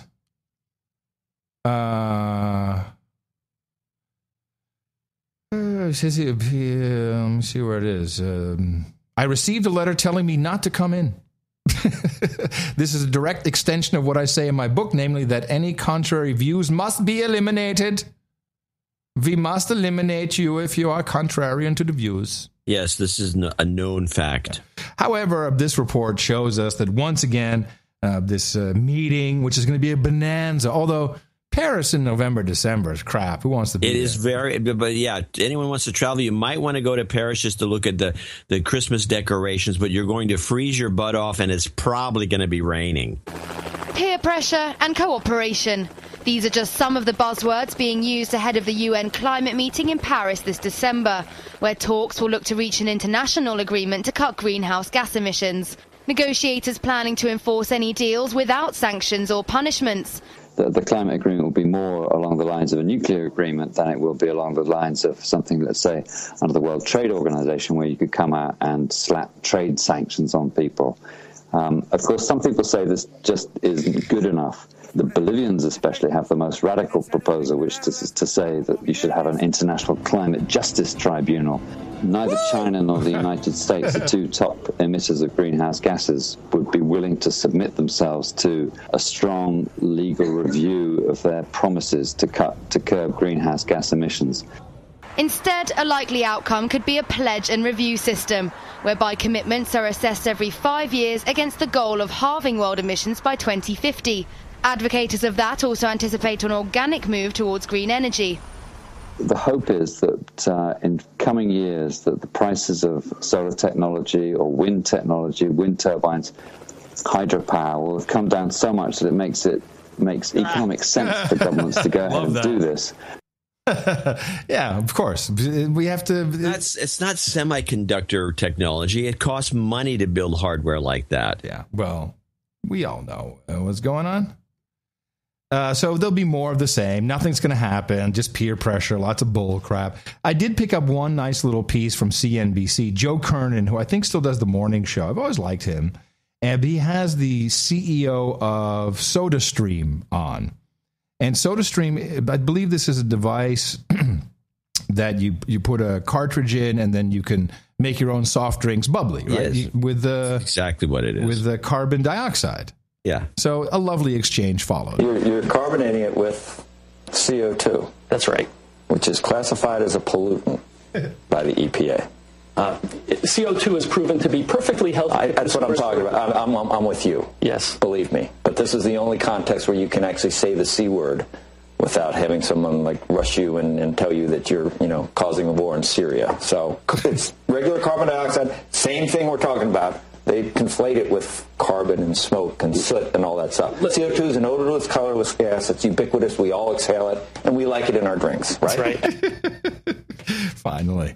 Well, I've actually brought this up, and the people who produce because you can buy tanks of carbon dioxide and you put them in at Costco and you carbonate the syrups that go into the glass mixed with water and you make a Coca-Cola. Mm-hmm. And their argument is that here's what it's carbon neutral because we take the carbon dioxide out of the air and then put it back in the air. Right. Nothing really changes. It's not like we're getting carbon dioxide from burning coal or anything. It's just taken out of the air through a process and put back in the air. Yeah, Zero. I think his point was it's been labeled as a pollutant. Yeah, well, that was the point. But I'm sure people wonder about that once in a while, that little... I think I'm done. I have lots of work to do. Well, I know. Wait a minute. We got a big story. Oh, hold on. Do we need to stop the show? No, we don't need to stop the show. We just need Big show. You got to play this. We can't get out of the show without mentioning this. This is the Assange report. Ah, yes, I did hear. This is into London tonight. Police ending their around-the-clock surveillance of WikiLeaks founder Julian Assange. He's been holed up in the Ecuadorian embassy since 2012 now, wanted for questioning over sex assault allegations in Sweden. Police withdrawing officers because of the growing cost. They say more than $17 million. All right. $17 million have been wasted. You Brits that listen to this show, you should make a stink about this. $17 million for some guy that the Swedes want to talk to. So you're wasting your money. Are the Swedes paying for this? Are the Americans paying for this? They're the ones that are after him. So is he now free to go?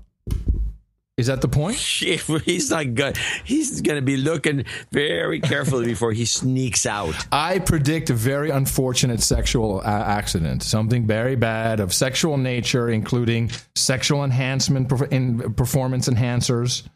Something bad is going to happen to this guy. Well, let's play since we're just... No, I want to get out. I think we're done, but yeah. Well, go into your little... No, because I'm so impressed with your search thing there. The clip from last show, you should probably play it. It's a little bit about Assange and others called Lawfare. Lawfare? Yeah, LAWFARE. Okay. Boom.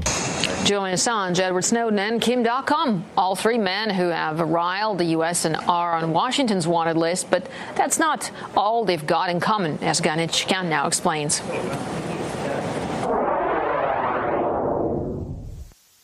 The U.S. District Court in the city of Alexandria, Virginia may sound unfamiliar to you, but it has its legal tentacles spread across the globe. It can even prosecute someone who has never been to the United States, like Kim Dotcom or Kim Schmidt, the founder of the file hosting website Mega Upload, who is now fighting his extradition to the United States in New Zealand.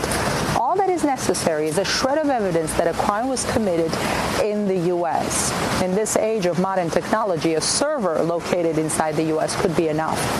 WikiLeaks founder Julian Assange was reportedly indicted by a secret grand jury in this very court, and the U.S. government could activate the sealed indictment whenever it chooses. Julian Assange believes that this court is engaged in quote-unquote lawfare. Here's how he explains it. Now, I'm an Australian. WikiLeaks is not a U.S. publishing organization. Our people are in the U.S. We didn't publish from the U.S., so what the hell is the United States doing trying to bring an espionage case against me? And the U.S. brags that Alexandria, Virginia is involved in pushing U.S. law into more than 67 different jurisdictions. This is something in academia, which we refer to in the new book, called lawfare. It's a concept of getting access to territory by pushing your laws into another territory instead of your military. Guess who else was indicted by a grand jury in this court? Whistleblower Edward Snowden. Julian Assange believes that it's not a coincidence that this court in Virginia is picked for national security cases. Apparently, when it comes to the makeup of the jury, location matters. Look at where we are. Huh. Yeah, and then she goes on to explain the CIA's. Well, and that of course is all is what the TPP is about, and the TTIP, and it's there's really a couple of things. We push our entertainment, which convinces people things like DNA is irrefutable. There's a big I got to play this on Sunday. There's a big case going on here in Texas where they miscoded DNA. I have a clip, but I'll play it on just a teaser. But they miscoded DNA. And instead of the 1 in a million certainty, it's like 1 in 30. It's no bueno. None of this is bueno at all. But okay. We will deconstruct more for you, of course, on Sunday. I'm going to play as an end-of-show clip here, just a little piece from the Church Committee, 1975, regarding something we discuss on the show often called Operation Mockingbird, the use of CIA operatives in the mainstream media. Interestingly enough, all of the answers to these questions, although they're apparent, did not appear in a report because it's all classified. But I'm looking at you, Anderson Vanderbilt Pooper. And we will return on Sunday with more good stuff. More good stuff. Untainted. No taint here. No taint. No taint. Best podcast in the universe. No taint. Guaranteed. Coming to you from the Crackpot Condo here in downtown Austin, Texas. FEMA Region 6 in the morning, everybody. I'm Adam Curry. And from northern Silicon Valley, where I can see the rising tides, I'm John C. Dvorak. We'll be back on Sunday. Remember us at Dvorak.org/NA. See you then. Right here on No Agenda.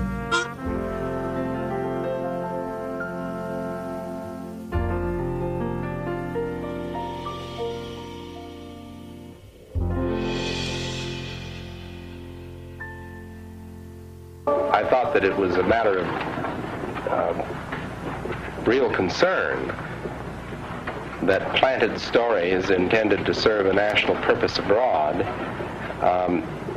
came home and were circulated here and believed here, because this would mean that the CIA could manipulate the news in the United States by channeling it through some foreign country. Now, we're looking at that very carefully.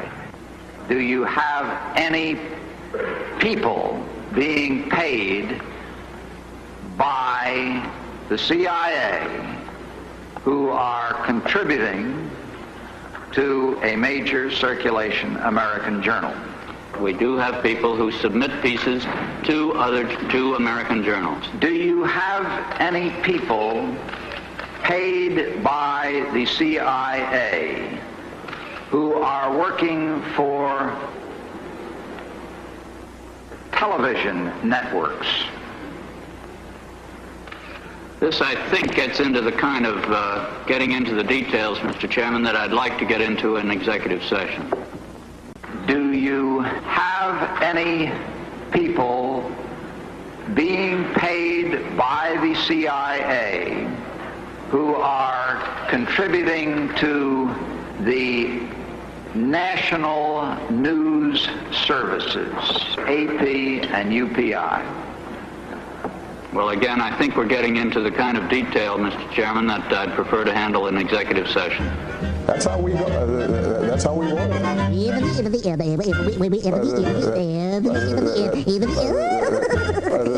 That's all, folks. And that's the story. No. No.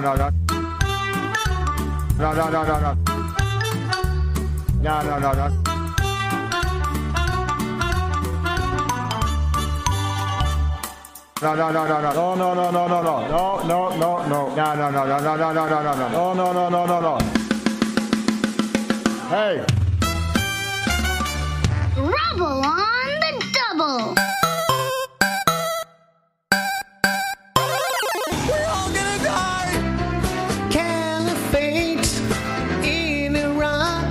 I think I'm gonna crap my pants. I'm Joe Biden, and thank you for taking the time to listen. And wash your hands after touching any raw meat. Can you see that juice? Get out of my vagina! Adios, mofo. The best podcast in the universe. Dvorak.org/NA